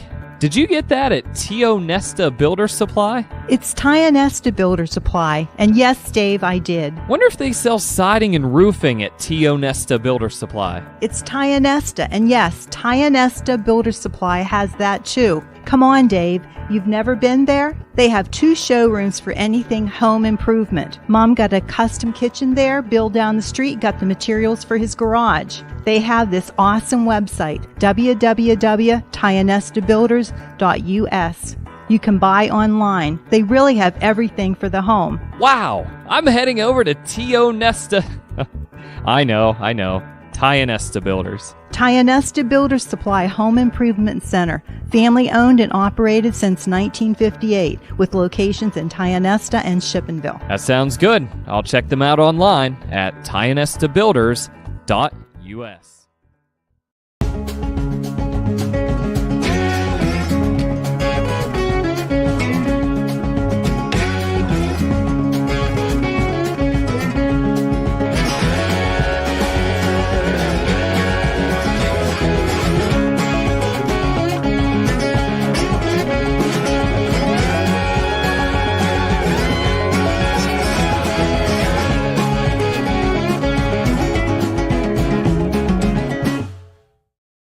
Red Bank Chevrolet, the area's #1 Chevrolet dealer and Clarion County's truck headquarters. So if you're in the market for a new or used Chevrolet car, truck, or SUV, go to Red Bank Chevrolet, 500 Broad Street in New Bethlehem, or online redbankchevrolet.com. Skilled staff at Red Bank Chevrolet is ready to meet all of your automotive needs. If we don't see you today, we'll see you at Red Bank Chevrolet.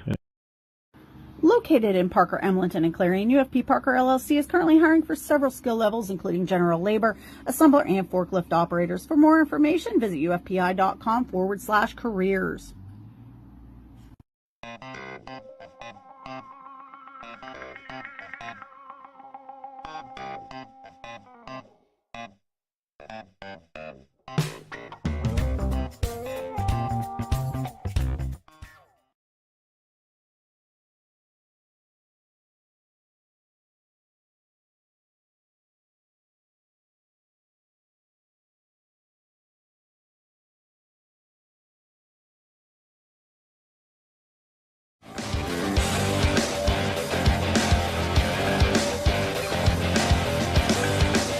With so much to protect each day, Eric Schick Insurance and Financial Services is here to help you find the right coverage that fits your life. Call 814-275-2210 to learn more.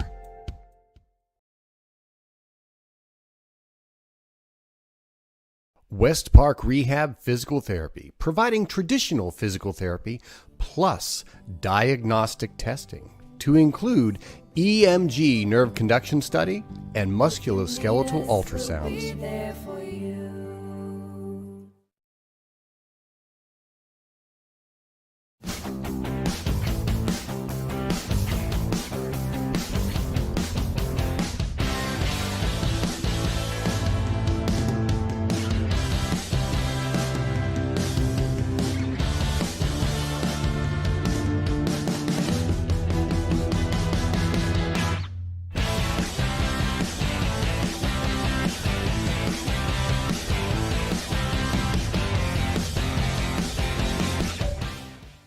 This is Corey. He made 2 big mistakes. His first mistake was not going to Laurel Eye Clinic to have bladeless LASIK. His second mistake was trying to pet what he thought was his cat without wearing his glasses.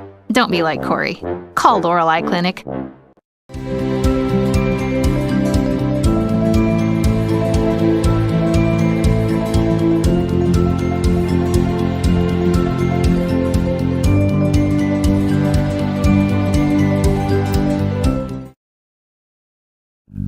Zockrell Motor Truck Sales in Clarion is an International Diamond Ed certified service department. As one of only 276 such shops in all of North America, you can be sure that when your medium or heavy-duty truck needs service, the job will be done correctly at Zockrell Motors. Our work is guaranteed nationwide at any international truck dealer, and our parts and service prices can't be beaten.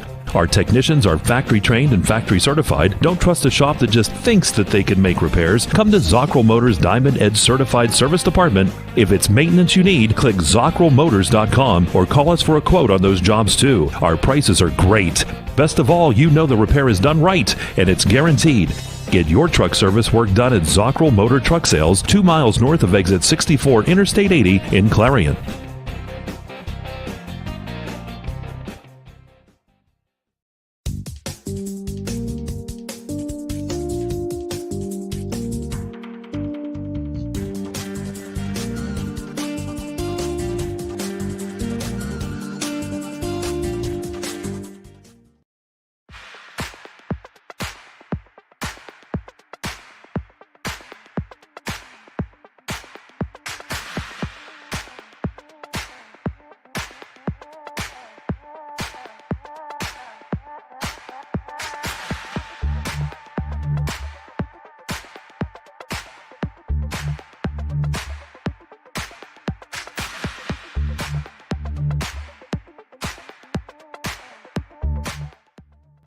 J&J Trailers and Equipment Sales on Route 66 in Shippensville is your one-stop trailer shop for all things trailers. J&J stocks over 70 trailers at a time of all shapes and sizes, including enclosed cargos, equipment haulers, utility trailers, tilt trailers, and dump trailers. Reputable brands include CarMate, Sport Haven, PJ, Liberty, and Wells Cargo. If you are looking for the most dependable trailers on the market, backed by the industry's best warranty, choose J&J Trailers and Equipment Sales. Trailers that work for a living. You can afford a gorgeous, custom-designed hardwood Kerle's kitchen for a lot less than you'd pay at a DIY store. Go to FactoryDirectKitchens.net. At Kerle's, there are never middleman markups or hidden charges that can add 40%. Go to FactoryDirectKitchens.net. That's FactoryDirectKitchens.net.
To Frank Verichetti Field in Brockway at the half of the District 9 AA Championship game here on WDDH St. Mary's 97.5 The Hound, and of course online through D9Sports.com and exploreClarion.com. JJ Michaels, Rick Porter, and Rick, a first half that we saw that in many ways we thought was what was going to happen, but in other ways maybe a shock to some people. Well, I mean, I think some people probably looked at that 35-0 score from the regular season game and thought, well, look, come on, maybe Ridgway will be a little more competitive, but they're not going to win this game. Well, I mean, they're certainly playing like they're in it to win it, that's for sure. And they trail 13-7. Karns City did a nice job running the football, especially in that first quarter. But I think the Ridgway defense has been good. The penalties were few, so the game was pretty well played and clean. I think Karns City only has the one penalty, and that was the pass interference penalty, right? Right, and Ridgway's got a couple of false start penalties, too. That pass interference penalty, of course, gave Ridgway a big first down. And they had, they had 2 picks in the first half. Right, two big one there, which... Big one, Cam Arseniak, that turned into a touchdown late there in the first half. So, I mean, all things considered, I mean, this game, Karns City with a 6-point lead, but I think it's pretty evenly played. Yeah, Nate Gehring got the scoring started with a 34-yard touchdown run with 7:58 to go in the first quarter. Zach Kelly's kick made it 7-0 in favor of Karns City. And then early in the second quarter, Luke Gehring dove in from a yard out to make it 13-0. That extra point was no good. And then Ridgway got on the board with just about 53 seconds left in the half. Cameron Marciniak, a 16-yard touchdown reception from Dominic Allegretto in what was a very well-executed play. Jack Benningham's extra point was good, and that is where we stand at the half. Totals in the first half, team-wise, Karns City with 153 yards rushing, 152 yards total. They had a net of -1 passing, and we mentioned the 2 interceptions. Those are the 2 incompletions for Eric Boer. He's 1 of 3 for a minus yard net passing in that first half. For Ridgway, 149 yards of offense, 72 of those on the 72 on the air, 77 on the ground. So a pretty evenly balanced. Pretty well balanced. Yeah, attack in that first half. Rushing totals: Nate Gehring 4 carries, 43 yards and a touchdown. Eric Boer with 4 carries and 38 yards. The biggest one of those came towards the end of the half there on that run.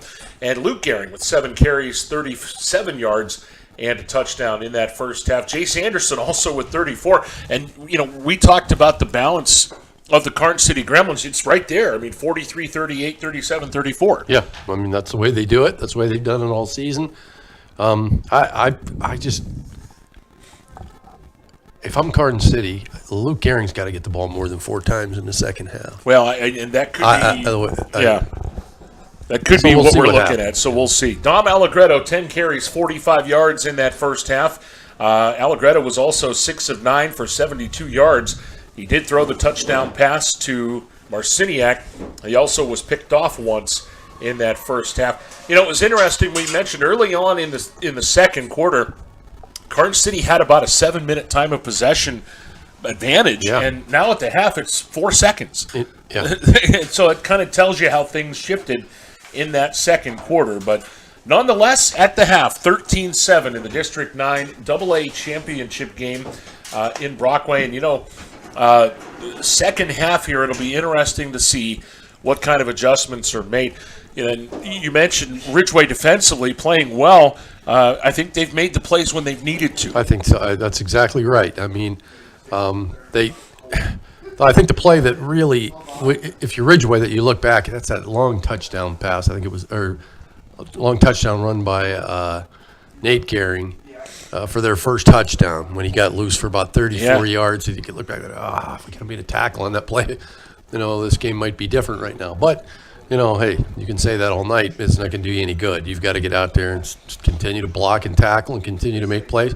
And the thing I like about Ridgway, and I say Ridgway especially because we've seen them a lot this year,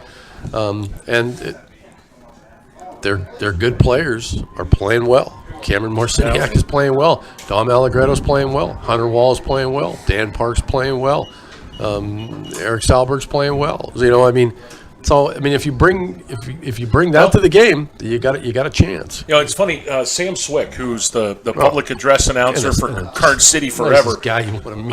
and we're lucky because we get to sit by him. And we were talking to him before the game, and he was saying, about different players and their families and who he's called games for and everything. And we were showing him, he said, who do I have to look at for Ridgway? And all the players that you just said are the ones we gave. And it's the same thing for Karns City. And Mr. Swick said he taught at Karns City for 40 years. 40 years. Yeah, and if you've listened to us before, you know that we have talked about him. He was the guy that announced Jim Kelly at East Brady back in the day. For folks that don't know that, I know there's probably a lot of folks from the Karns City area that are tuning into us saying, we knew all that. Well, there's a lot of folks up this way that don't. Yeah. And I really wanted to thank Sam for his courtesy and everything. What a guy. Yeah, super nice guy. And, big thanks to him. And he was, as we were too, when he walked into this press box here, it was pretty amazing to see the reaction. And every time we come here, it's just great. The folks in Brockway have really treated us well in every way, and we thank them for their hospitality here tonight. It's been nice to say the least. Yeah, it's a great place to play football, I'm sure, and it's certainly a great place to do a broadcast. So no qualms at all about ever coming here again. We've been here many times, of course, but absolutely. And when you look at this field, how many playoff games has hit hosted between soccer and football. I mean, the D9 3A championship game was here a couple of weeks ago. We were here. Mark and I did that game. Mark Martinez and I. They had a number of soccer games here. It's just pretty amazing. So. Again, big thanks to them, and we certainly want to say thanks to Jake Bauer and everybody at exploreClarion and D9sports.com for inviting us to be a part of this tonight with them.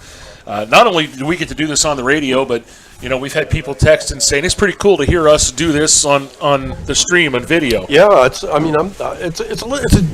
an adjustment. You wouldn't think it would be from radio to where you got TV, but. It took me a while to. I have a replay. Right. We have to look at. I think the replay. And that's the thing. And I can tell you, whether our next game is next week or next year, we're going to be snapping to the left to look for the replay from now on. I mean, Sean has done a great job over there helping us out, giving us cues like, hey guys. Yeah, and that's pretty cool. And again, big shout out to Prince, who's been on top of the roof. Out in the cold, God bless him. The roof with the camera. It is not cold tonight. Oh, look at all this stuff here, Mr. Swick. You are spoiling us, my friend. What do we got here? Sweet gremlin is. Oh my gosh! Is that an apple turnover? That's an apple turnover. Oh, it's mine. I'm taking it. I mean, look at this. Oh, yeah, I'm going to pass. I've already eaten a bunch of stuff that I shouldn't be. Well, we're getting a little. That's okay. There we go. You're allowed to, I guess. So I'm gonna let this sit here because I don't think it would be very appropriate for me to eat that on the air. Do you? Well, it is a football game, and that is a turnover. So I'm just saying. Speaking of eating, we do want to thank Bell's Meat and Poultry on Fraley Street in Kane. They are the halftime sponsors and have been with us all year on 97.5 The Hound. Phenomenal people, great food. We had some of our favorites tonight, and it's just been great. Kickoff to start the second half down to the 27-yard line, and it'll be returned. It was Eric Salberg picked it up there and ran out of bounds at about the 40. 23 caught the kickoff. So not a bad spot for the Elkers to start the second half here. They trail 13-7. And they've got some bounce in their step coming out of the locker room. Yeah, they do. And certainly here now, on this drive, you've got a chance to either tie the game or take the lead with a touchdown and an extra point. So it'll be neat to see how this responds. First down, they swing it out here, and the pass is caught. And that's Marciniak, who switched jerseys. No, wait a minute. Marciniak was 30 in the first half, so he's back to being number 24 now. Can you even do that? I do not know, but he did it. I mean, I suppose I would think you would have to report it to the official. Yeah. And they would probably notify the Karns City bench. But then again, I've seen it many times where, other teams have done that, where they've shifted people from change positions. Linebacker need to have a legal number. The one kid that comes to mind is Walker Kyler, who used to play for Sheffield. He put on 3 different jerseys in one game, I think. Second down and 9 as Marciniak goes in motion. And here's Allegretto to roll to the left, looking, sets, fires downfield, got his man. First down, Salberg, 40, 30, into the 25-yard line. What a great play that was. I'm going to say he stepped out at about the 27, but still a great look. Great read by Doug.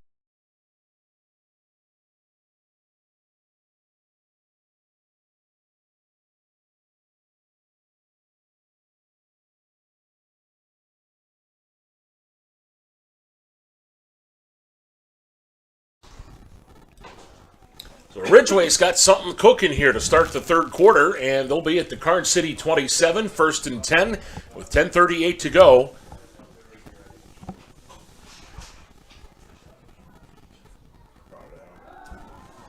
And here's a give off the right side, and down inside the 20, to about the 19 as Allegretto keeps it. Yeah, bust for about 8 yards on that play.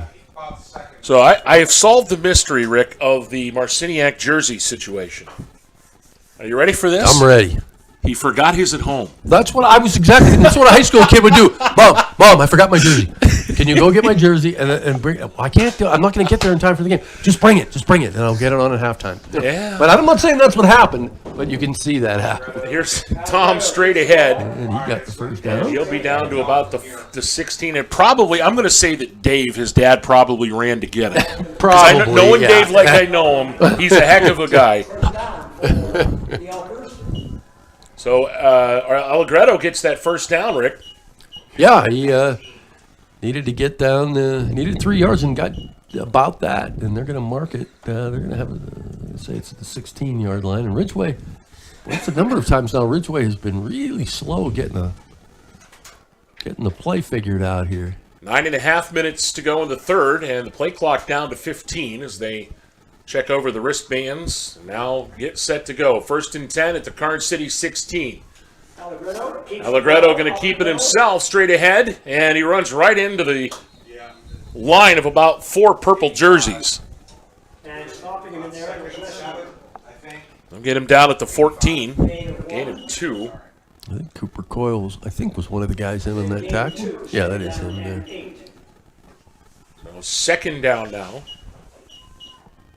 But again, Ridgway's had some success moving the ball tonight. If it wasn't for turnovers, and that's really what cost them in that first quarter. No question. Here's Allegretto, going to flip it to the end zone. Man, there it is. Did he catch it? No, incomplete. Yeah, we had to wait there. Boy, yeah, that was Marciniak out there on they just sent him into the corner. You can see it here.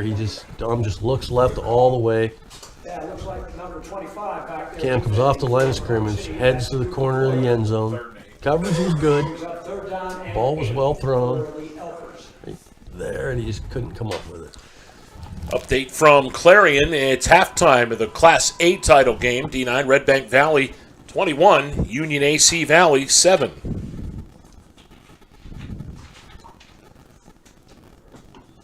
$21-7, did you say? 21-7, so the Falcon Knights got on the board. Here's Allegretto back. Rolling to the left, has plenty of time. Now steps up, fires, got his man at the 10-yard line. A flag comes in. Flag coming in from way on the opposite side of the field. Not sure what that's going to be about. Might be an ineligible downfield, maybe? I don't know. We'll see. Yeah, when it's so far away from the play, I didn't really see anything. I thought it could have been an issue. That's what it is, ineligible downfield. Downfield, okay. And if we have an ineligible downfield, that'll back the ball up. Sometimes when you have a play that develops like that, that's what happens. Other side of the 20-yard line. Move it back to the 19. And it's 3rd and about 13 now. With 8:15 to go, third quarter, 13-7. Karns City is on top in this District 9 2A championship game. Now the Elkers set with 4 wide in the formation. And they put Hoffman in motion. Play fake. Allegretto, plenty of time. Now's going to scramble to the right. Looking downfield. Got a man, and it's knocked away. What a play there defensively as the ball and the defender, Cooper Coyle, arrived right at the same time with Marciniak. Yeah, Marciniak was the intended receiver. Dom getting a lot of heat. You can see he runs out of the pocket and just chucks it. Now, and there's, yeah. Oh, that could have been caught, I think. Yeah, I think, and probably if you talk to Cam, he probably will tell you that it should have. Yeah, I'd say 9 out of 10 times he will catch that. So that's going to bring number 9 into the ball game. And they'll spot it at the 26-yard line. It'll be a 36-yard field goal attempt here. Uncle Mario is up out of his chair waiting to see if this field goal is going to be good. Merritt will hold. Good snap, good hold. The kick is on the way, and it is going to be no good. Wide to the left. All in all, not a bad drive for the Elkers, though. You'd like to come away with some points, but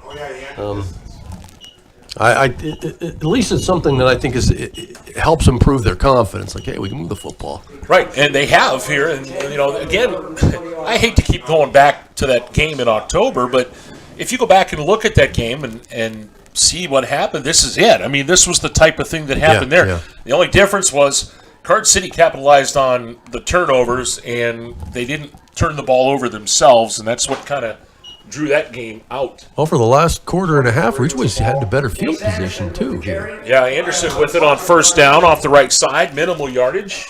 Actually, it's going to turn out to be a nice gain of about 6 or 7. About 6, yeah. 26. Up to about the 27-yard line. So make it a 7-yard gain. Second down. 7.5 to go, first half, third quarter rather.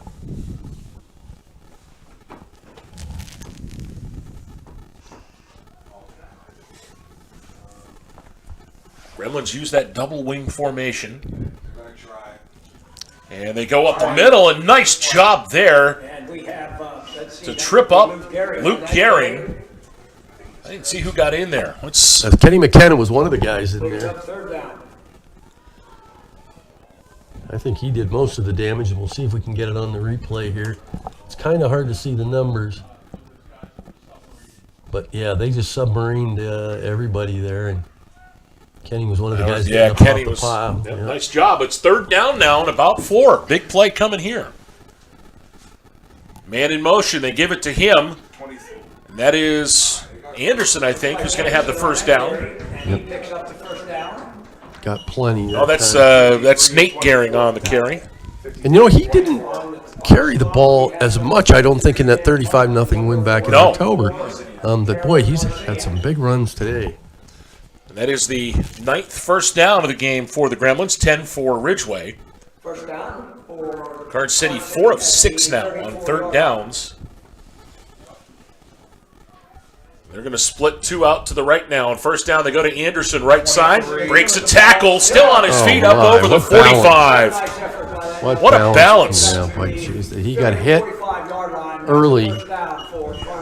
He just kept his balance. I mean, he was almost doubled over, and you can see it here. He takes the handoff, just goes behind the right tackle, gets hit there, and look how he bends down, and he's just lunging forward, and he got about 4 or 5 yards just by doing that, and picks up the first down.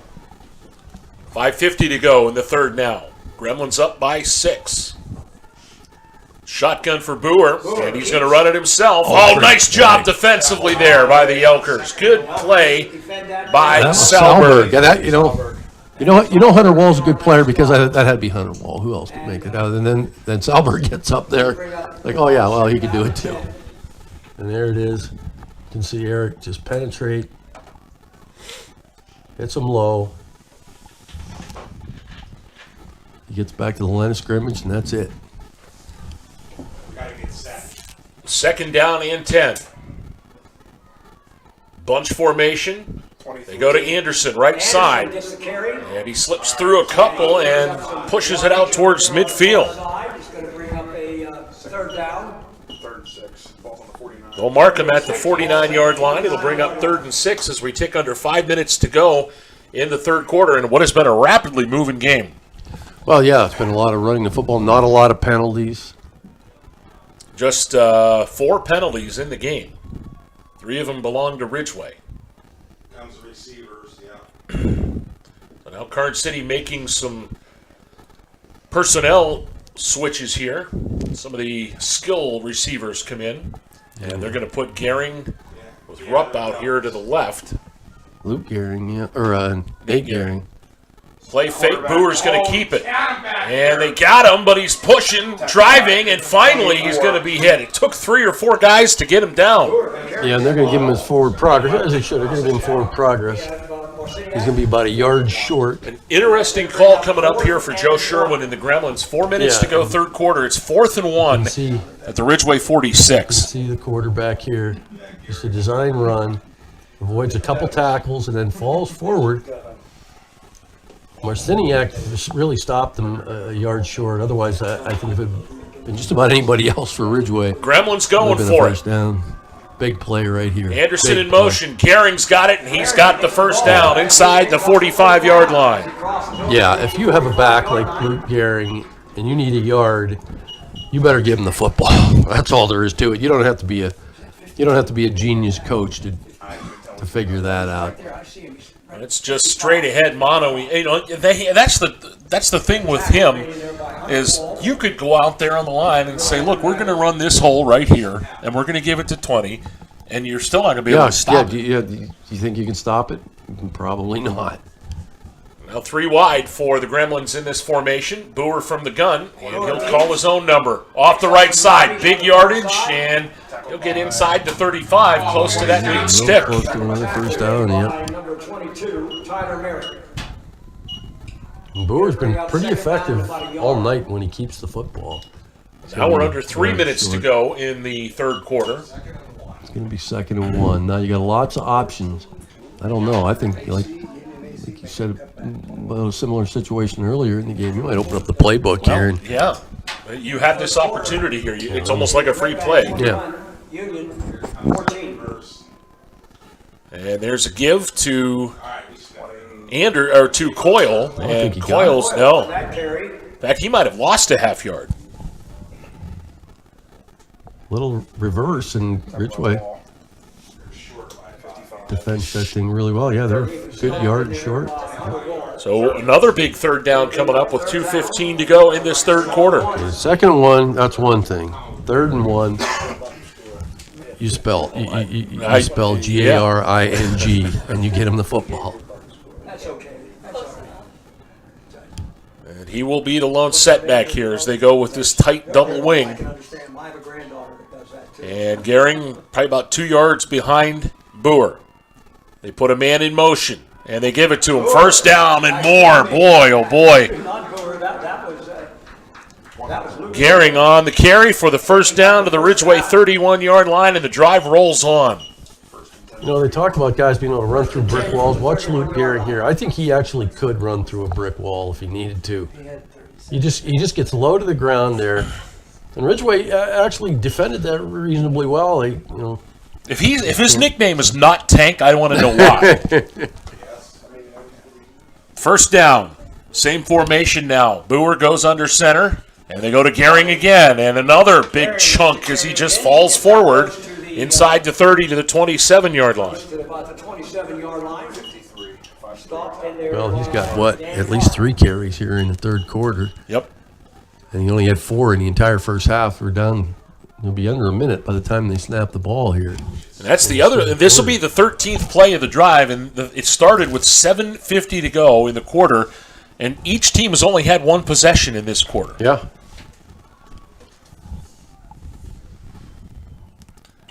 Garing again, big move forward inside to the 21-yard line. Like he's at about the 21-yard line.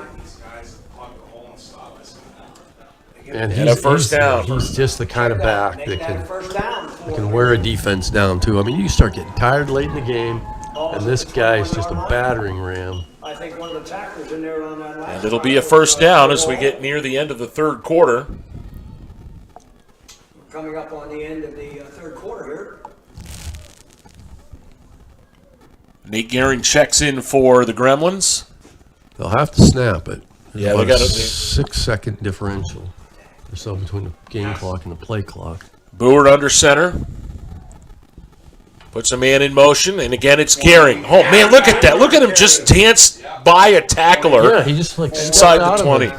Tackle, and there's an Elker down on the field, I think. And Solberg on the stop, team up on the stop. And that looks to take us to the end of the third quarter. We've played 3 in the District 9 2A championship game. Karns City 13, Ridgway 7. Fourth quarter action is coming up next. Best of luck in the playoffs to all our local football teams. From your one-stop car, truck, and SUV dealer, Clarion Ford, Chrysler, Dodge, Jeep, and Ram. Visit us on Main Street in Clarion or start online at ClarionAuto.com. Hi, my name is Jason, and welcome to Sweet Basil. Come on in.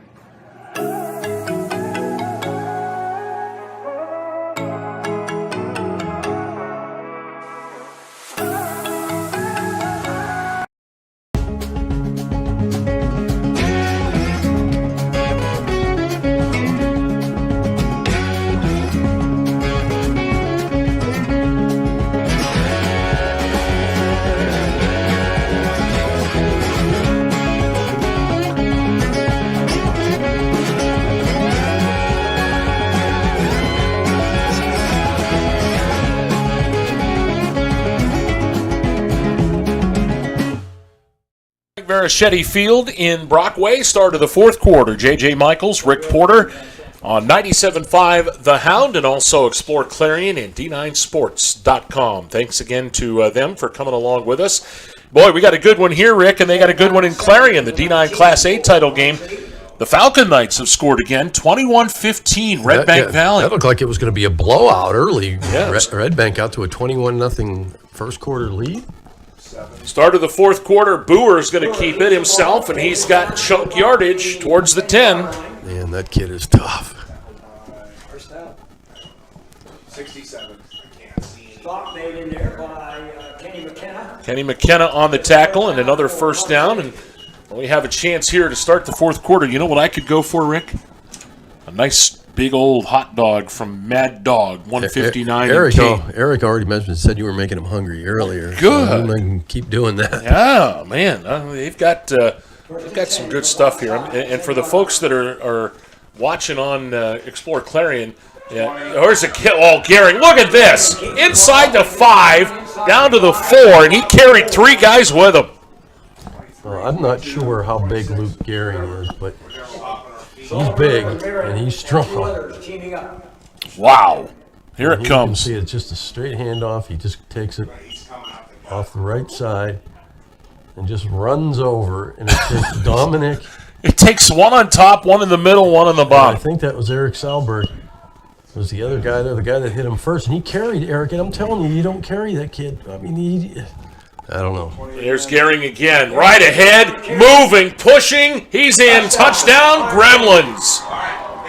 What a run. What a drive. Yeah, big drive.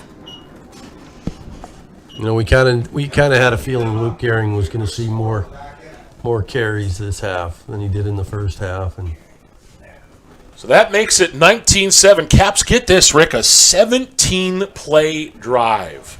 Yeah, and he almost literally carried them to that touchdown. You can see the touchdown here. He just takes it off the right. And there was some talk. He bulls his way toward the end zone, reaches out, gets the ball over the goal line. And there was some confusion on the extra point. I guess they didn't know if they wanted to go for 1 or 2 because Boer lined up like he was going to hold it, and they didn't do it. But while they have the timeout, this will give us a chance to fill you in on Mad Dog 159. And for folks that are watching on Explore Clarion and D9Sports.com. This place is in Kane. Kane, PA, one of my favorite little towns in Pennsylvania. Oh, it's wonderful. They've got the old Chicago, and these hot dogs are made fresh right while you wait.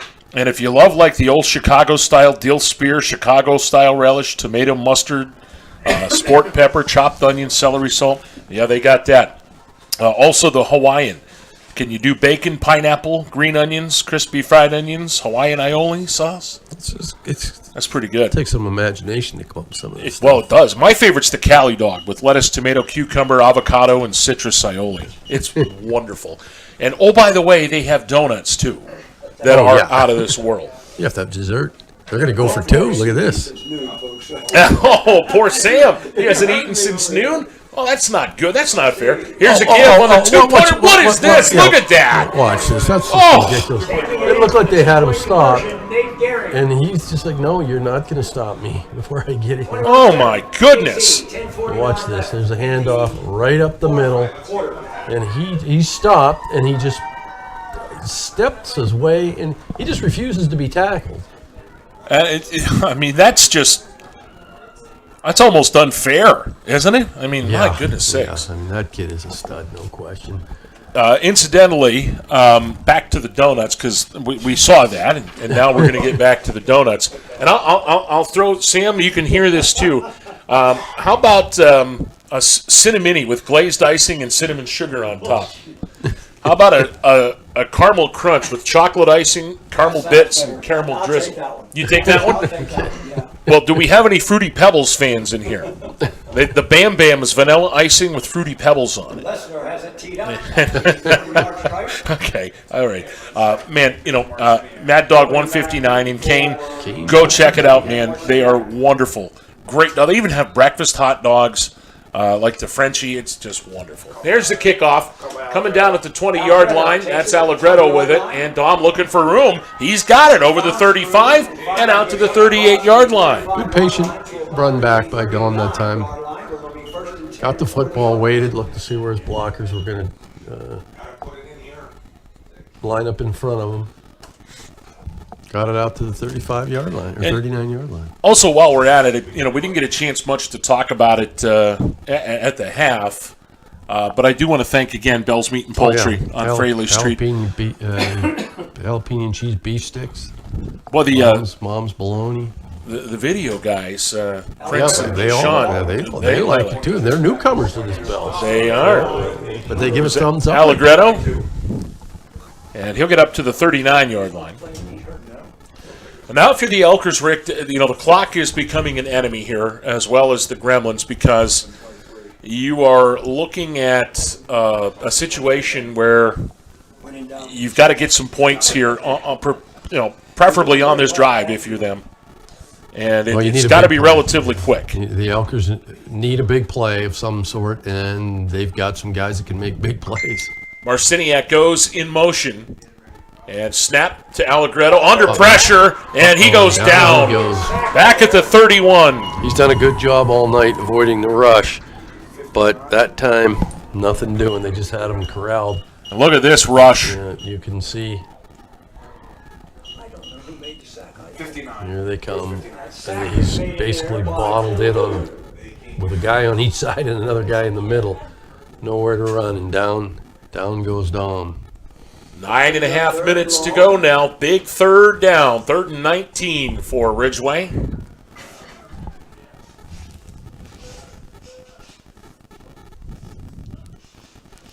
And they put a man in motion now with 4 wide in the formation. Allegretto's going to roll to the left. Steps up, throws downfield. Oh, Merritt, he had him, but couldn't get it there. He had Merritt wide open, but, it is not an easy thing for any quarterback, even an NFL quarterback, to run to your left and throw to your right, and Dom tried to do that and got it over the defense, but just a little bit short of the wide open Tyler Merritt. So 4th down, and the Elkers going to have to punt it away. Cooper Coyle is deep. Marciniak stands at his 18-yard line. And the boot is away. And they kick it away from Coyle. Smart move as it rolls inside the 30. And it'll be down at about the 27-yard line. 27-yard line. Dom Allegretto, the guy down there down at the 26. Gremlins will start 1st and 10. 9 minutes exactly to go in the game. 21-7. They lead it over the Ridgway Elkers. And they've got an offensive attack that is absolutely geared for this eating up clock. Well, and they've officially got 233 yards on the ground tonight. 233. And it doesn't feel like Ridgway's played pretty solid run defense, and yet Karns City still has 20. I mean, look at this. Luke Gehring, 67 yards. Boer with 59. Anderson, 56. Nate Gehring with 50. And here's Coyle on the carry on 1st down. Nice little chunk out to about the 29. 24. And tackled by Marciniak. There's Cam Marciniak, the quondam number 30, now back to his usual number 24 in on the tackle.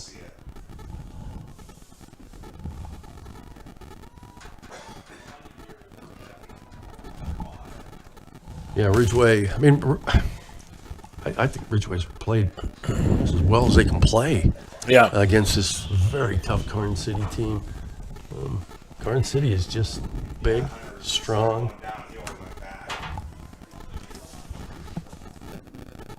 Second down, and they give it to Anderson. And Chase with some room out towards the 35-yard line before he stopped. Going to bring up I believe a 3rd down. Mark right at about the 34.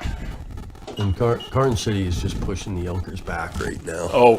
Yeah. That's just all there is to it. And as an offensive lineman, and I played that position for years, and this is your goal right here. You just barrel ahead. Well, the Steeler radio guys, Tunch and and Craig Wolfley. They always used to say that, like, this is what you dream of when you're off. That's how you want to end the game, on a running drive. Well, I'll have more on that in a second. On Gehring, of course. Here we go. Oh, look at this. Man. That's just almost unfair. Yeah, he just would not be denied again. See, those guys blocked back in the day where that was the key. Now everybody's throwing the ball around. Yeah, and, right. Yeah. You know, but look at this. Look at that. Look at his balance, Rick. He's so balanced. Is he I wonder if he's a wrestler. Is Luke Gehring a wrestler? We don't have wrestlers. Oh, Okay, I didn't think. Okay, but he'd make a good one. He'd make a good one. He's got such good balance. My goodness sakes. So, 1st and 10. Karns City is the clock under 7 minutes to go. And the Gremlins got the bull by the horns running downhill. Yep. Gehring. And he gets a few off the left side out to about the 43. And he's almost not looking at how many yards he's looking at how many seconds are going off the clock. That's the big thing. You know, every time they hand me the football. And if you're Ridgway, right, I mean, this is the situation where you got to start batting at the ball. Yeah. You need a fumble. You got to strip something. You need a turnover. You need something. You need a big play of some sort. And right now, it just doesn't feel like one is about to develop, to be honest. 2nd and about 7. Play clock is at 10, and Boer melting that. Elkers bring the house. They give to Anderson. Look at this. Anderson moves into the backfield. 40, 35, 30, 25. On the sidelines, out of bounds.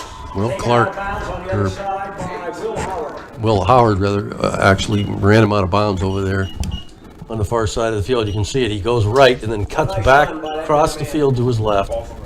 Outruns almost everybody. Will Howard there at about the 20 to drive him out. 37 yards. And Karns City's going to take a TL. Yep, and we will as well. 6 minutes to go in the game. We'll be back with more in Brockway after this. He's on the 30. He's on the 20. He's on the 10. It's a touchdown. There's nothing like football. The lights, the cheers of the crowd, and getting a chance to see our local athletes and kids give it all they've got. Come to a game. Support our local schools. Clarion County Community Bank. A better way to bank. Member FDIC. Visit us online at clarionbank.com.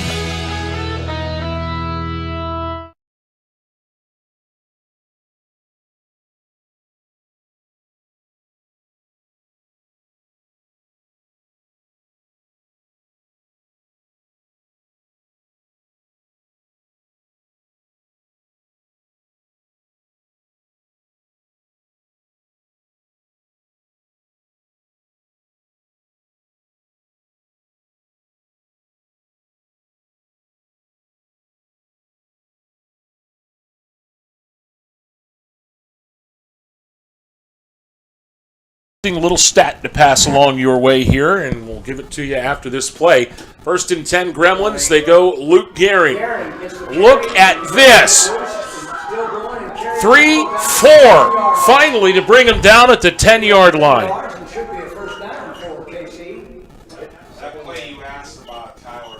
Man. Well, Gehring, I think the stat you were going to mention is that in this game, Luke Gehring and Chase Anderson have both gone over 1,000 yards for the season. 2,000-yard backs in your backfield, yeah, you'll take that. You'll take that. But absolutely. That, doesn't it look funny sometimes though when Luke Gehring's running the football?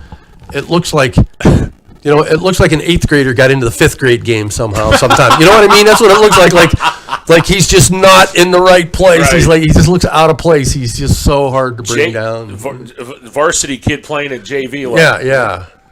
Coming up on 5 minutes to go. Boer under center. And they go the end around. That is Kramer, and he dolts in. Touchdown, Gremlins. Why not add another guy to the stat sheet?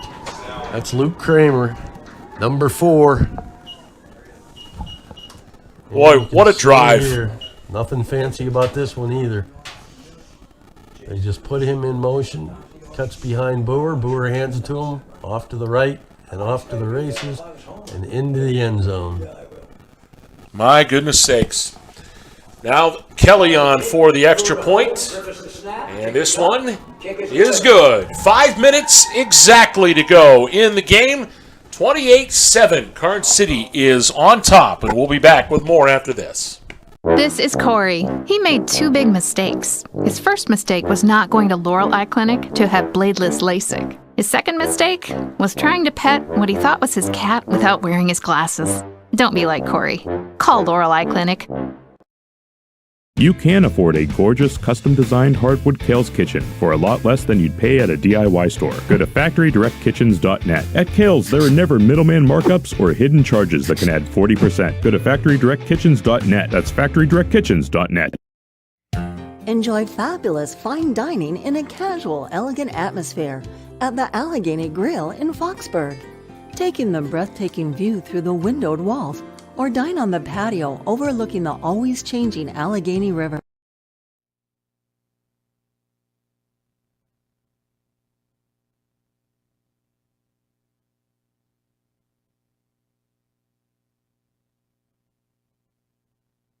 Seven Gremlins. Here is the kickoff down to the 20-yard line. And on the return is Allegretto, and he'll be swooshed out at the 30-yard line. Or 30.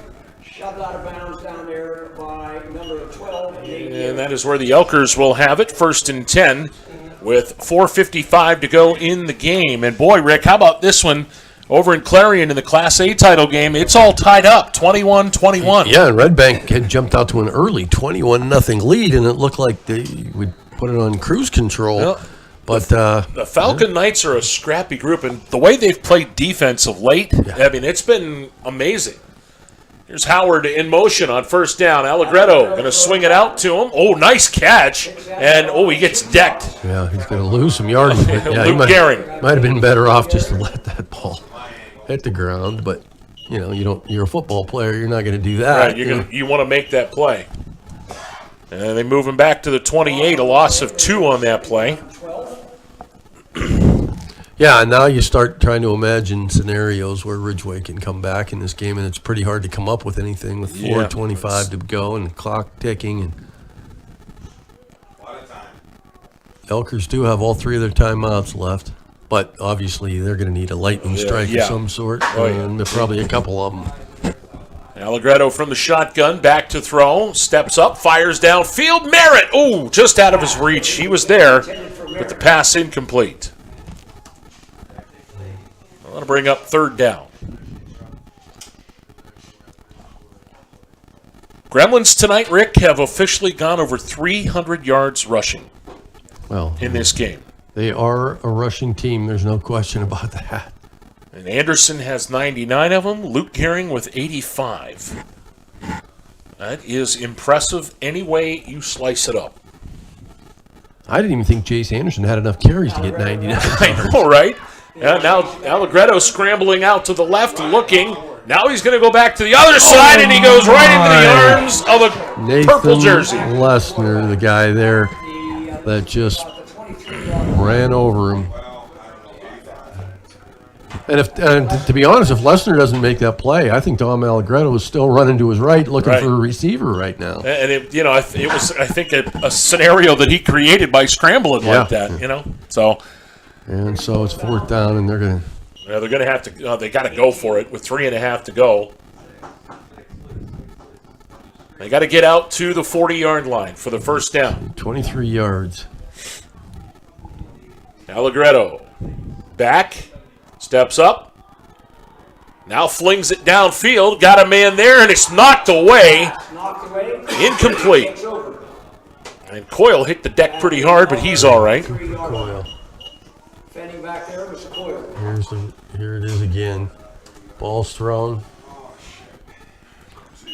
And yep.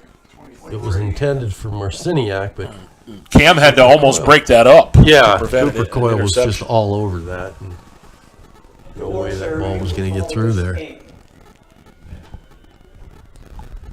So the Gremlins will have it. 1st and 10, leading 28-7 with 3:12 to go in this one. And it looks for all the world now like it'll be the Karns City Gremlins representing District 9 for the 2nd year in a row in the state playoffs. And their likely opponent will be the Farrell Steelers. Yeah, we didn't even get into that tonight. Here's Anderson. Look at this. He's over. Pushing and driving inside the 10-yard line. Nice run by that young man.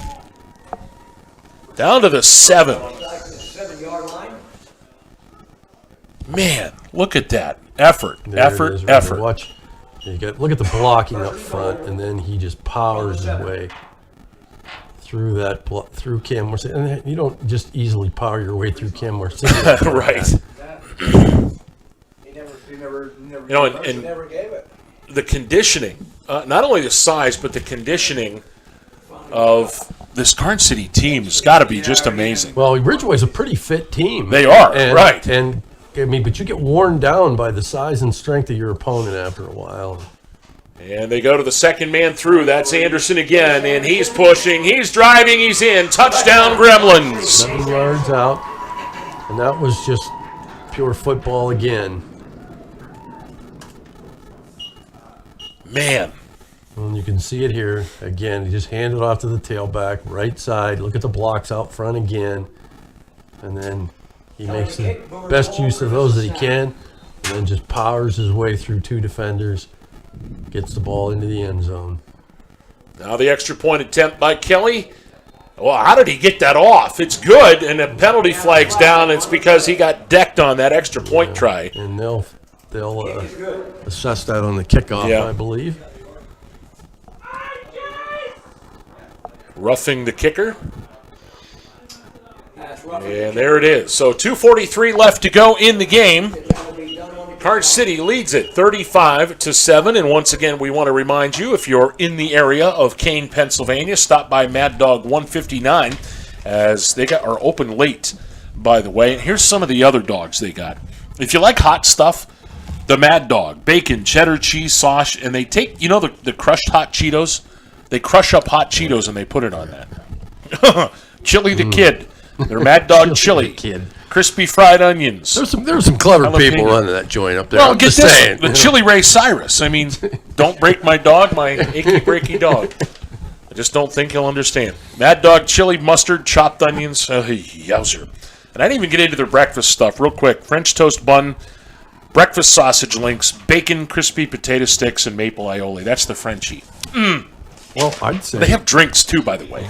I didn't even get into that. I'm thinking you go up to Bell's, and you gather up some stuff, and you say, "Well, we're here. We might as well get something to eat in Kane." And you go over to get yourself a hot dog and a donut. The Elkers received this kick from Lester, kicking off from the 45 following the penalty. So that 15 yards assessed on the kickoff, and ball will go into the end zone for the touchback. Elkers will take the ball at the 20-yard line, 1st and 10. So 2:43 to go in the game, and the Elkers going to try to get something else on the board here before this one's over. But, the Gremlins certainly deserving of the District 9 championship, as they have played what we thought the type of game they were going to play tonight. Try to run that ball, and they've established the run. And when you put 330 yards in the rush column on the stat sheet, you're not going to lose many games. Well, they're the most powerful football team. It's the 3rd time I've seen them now, and they're the most powerful football team that I've seen this year. Just raw power. Allegretto drops the snap, but he'll swing it out to Marciniak, who makes a couple moves and will get out over the 25, and finally going to be stopped there. Going to give him about 6, I think. Stopped in there by 2nd down and 4. And Karns City looks to be taking on the defending state champion Farrell Steelers. Assuming the Steelers get by Westinghouse. That's probably a safe bet. Probably a safe bet. Yeah. I don't know that I... That would be one of the biggest upsets in Pennsylvania football history. Yeah. Here's Allegretto, and they'll get it out. Howard can't hold on. Intended out there for Will Howard. Yep. Howard was open around the 1st down marker, but just couldn't quite get the ball to him. And let me see. Okay, that game is tomorrow, by the way. That's tomorrow afternoon. That game is tomorrow afternoon at Slippery Rock. That would make sense. Yeah. No, I'm sorry. That's going to be at Couple Stadium in Pittsburgh. Oh, okay. Because Westinghouse is a Pittsburgh City school, and they host that round. Shotgun snap for Allegretto on 3rd down. He pushes ahead. He's going to have the 1st down over the 30-yard line. Oh, check that. They'll mark him short. I thought he was going to be over the 30-yard line. 4th and 1 with 1:46 to go. And on the Ridgway side of things, Rick, you look at a lot of these kids, that were here the last time they won a district title 2 years ago. Kids like Hunter Wall, he was a big asset to them winning that game that we did in DuBois against because he was the backup center then, and he had to fill in for Connor Grazioli, who was injured. Yeah. Here's a give to that's Salberg, and he's going to have the first down. He never did go down. And speaking of Salberg, he's one of those kids from Ridgway. It's hard to believe it, but he didn't play football until he was a sophomore. And he got hurt his sophomore year, and last year with COVID and everything, that happened. Yeah, that was kind of an abbreviated season. But he sure played well this year and showed people that he can play its game. Merritt goes in motion. There's Allegretto rolling to the right, tosses it out here, and it's incomplete. Tried to get it to Merritt at the 41. Stops the clock with just a little over 50 seconds to play. And it's been pretty exciting to see kids wear the jersey for Ridgway with the name Allegretto. Between Dante a few years ago and Dom the last couple years, that kid, I'll tell you, he's a world of talent. Well, their Uncle Edmund was a pretty good tight end back in the day, too. I mean, I'm talking like 45 years ago. That's old school football. Yeah. They wore leather helmets back then, right? Not quite. Okay, well. Marciniak in motion. Here's Allegretto to throw. Has plenty of time. Downfield, incomplete, as he tried to get it to Salberg. 49 seconds. We're down to 49 seconds to go here in the game. 35-7, Karns City. As now it's 3rd and 10 for the Elkers.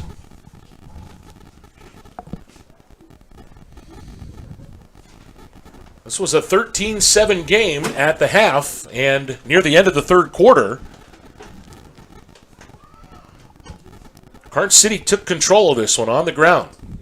Yeah, that's what they do. That's how you win football games this time of year. Allegretto out here to Salberg, makes a move at the 40, out at the 45, has a first down across midfield now. Run by that young man. He gets down to the 47-yard line. Tackled in there by Cooper Coyle on the tackle for the Gremlins. First down for the Elkers. Boy, you just look at the list of players for Karns City who contribute in their games, and it's like there are just so many players. Well, it's almost like a pick your poison type deal. Yeah, exactly. Because we saw it, Nate Gehring got it underway with his touchdown run, and Anderson's had a 100-yard night. I'd probably call it pick your deadly poison. Right. Oh, with the middle intercepted, why not, by Luke Gehring at the 34. Back over the 45 in midfield. This guy wants to score. And he's going to dive inside the 40-yard line. He had the look of somebody that wanted to score. And that is going to do.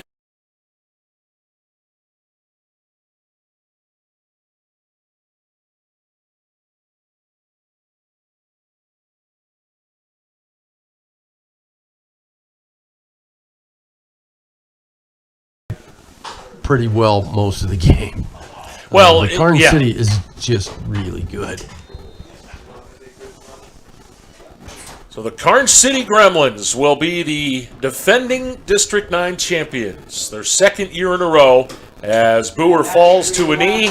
And that does it. The crowd rises to their feet. Congratulations to the Karns City Gremlins, the 2021 District 9 2A champions, as they celebrate. Congrats to the Gremlins.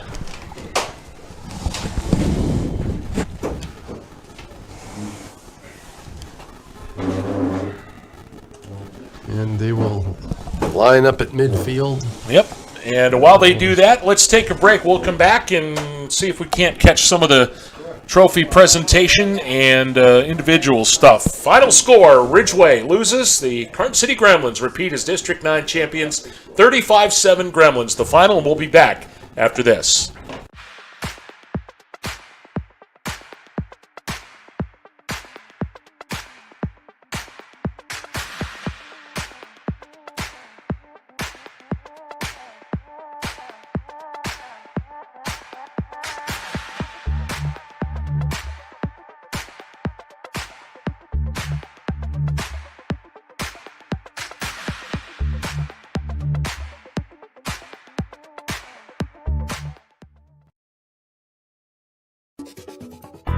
Hey, Julie, nice deck. Did you get that at Tio Nesta Builder Supply? It's Tio Nesta Builder Supply. And yes, Dave, I did. Wonder if they sell siding and roofing at Tio Nesta Builder Supply. It's Tio Nesta. And yes, Tio Nesta Builder Supply has that too. Come on, Dave. You've never been there? They have 2 showrooms for anything home improvement. Mom got a custom kitchen there. Bill down the street got the materials for his garage. They have this awesome website, www.tionestabuilders.us. You can buy online. They really have everything for the home. Wow, I'm heading over to Tio Nesta. I know. Tio Nesta Builders. Tio Nesta Builder Supply Home Improvement Center, family owned and operated since 1958, with locations in Tio Nesta and Shippenville. That sounds good. I'll check them out online at tionestabuilders.us.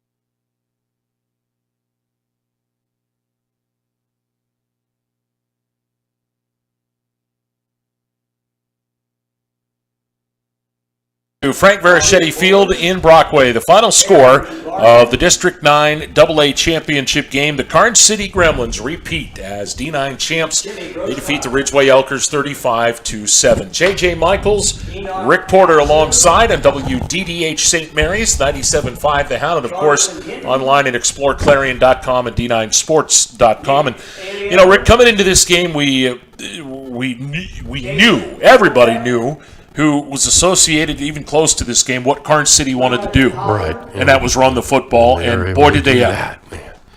Well, yeah, it was just an impressive, dominating performance by Karns City. I thought Ridgway played well. I really did. Sure. But Karns City is just, they just have so many weapons, and they're so big and so strong. I mean, and when Luke Gehring, what did he have? He had 4 carries in the first half. Yeah, and then in the second half, he's got 14 carries and total in the game for 85 yards. Yeah, and 2 touchdowns. And a lot of those were Jerome Bettis type situations, you know, where they needed a yard and he would get them 2. You know, or they needed 2 and he would get them 3. And let's not forget, he also had an interception and a fumble recovery defensively. Yeah. So, you know, what didn't the kid do tonight? They'll probably let him drive the bus home, I would think. And, I mean, if he wanted to. Well, if he said he wanted to, I don't know who would stop him. Well, if he, you know, that's right. Who's going to really stand up to him? I mean, other than maybe TJ Vlasic. Well, and Sam, you know, one of the offensive line was telling us about Luke and his brother Nate and what great kids they are on top of everything else, and that's the most important. Great family they come from.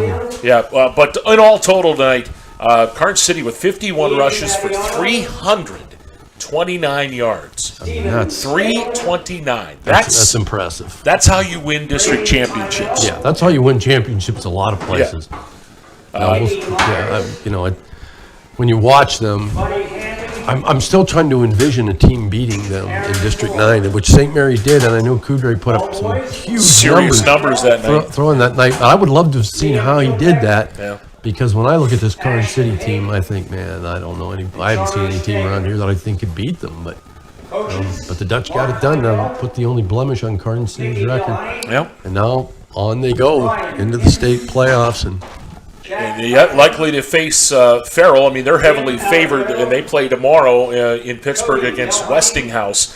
So we're going to see how that one turns out there. But for Coach Sherwin and the Gremlins tonight you celebrate. You worry about that tomorrow, because they come up big tonight in every way possible, and just dominate offensively running the football. Jace Anderson, 122 yards on 14 carries.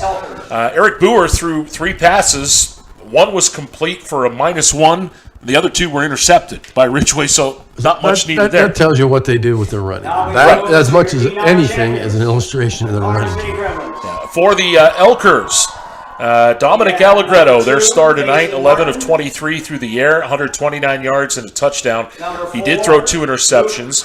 He also rushed for 48 yards on 17 carries. Eric Salberg, a pretty big night receiving. He had 5 catches for 93 yards in that game, and it was Marciniak who caught the lone touchdown of the game for the Elkers from Dominic Allegretto in that one. So a few kids there for Ridgway wrapping up their high school careers, and congratulations to them on just fabulous careers. They've played very well and done very well. And, you know, they put up a great fight tonight, but, you know, Karns City just a better team. Well, you wonder about things like when you think of Ridgway, what would have happened? Like, how would their season been different maybe if Jonathan Hinton would have been healthy all year, their starting quarterback?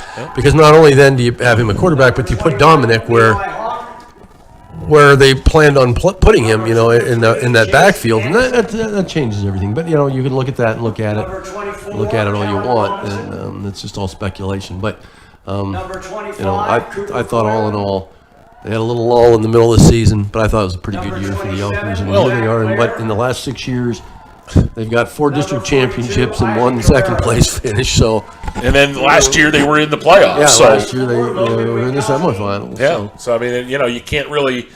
Yeah, and last year was an anomaly too. For everything because of COVID. But you know, congratulations to Ridgway on you know, a great season. They put forth the effort. They came back and did what they had to do to get back to this game tonight. And for the Gremlins, Joe Sherwin and his crew. You know, congratulations. You know, the tradition rolls on. We've seen a number of times that they have brought home the gold when it comes to the District 9 championship.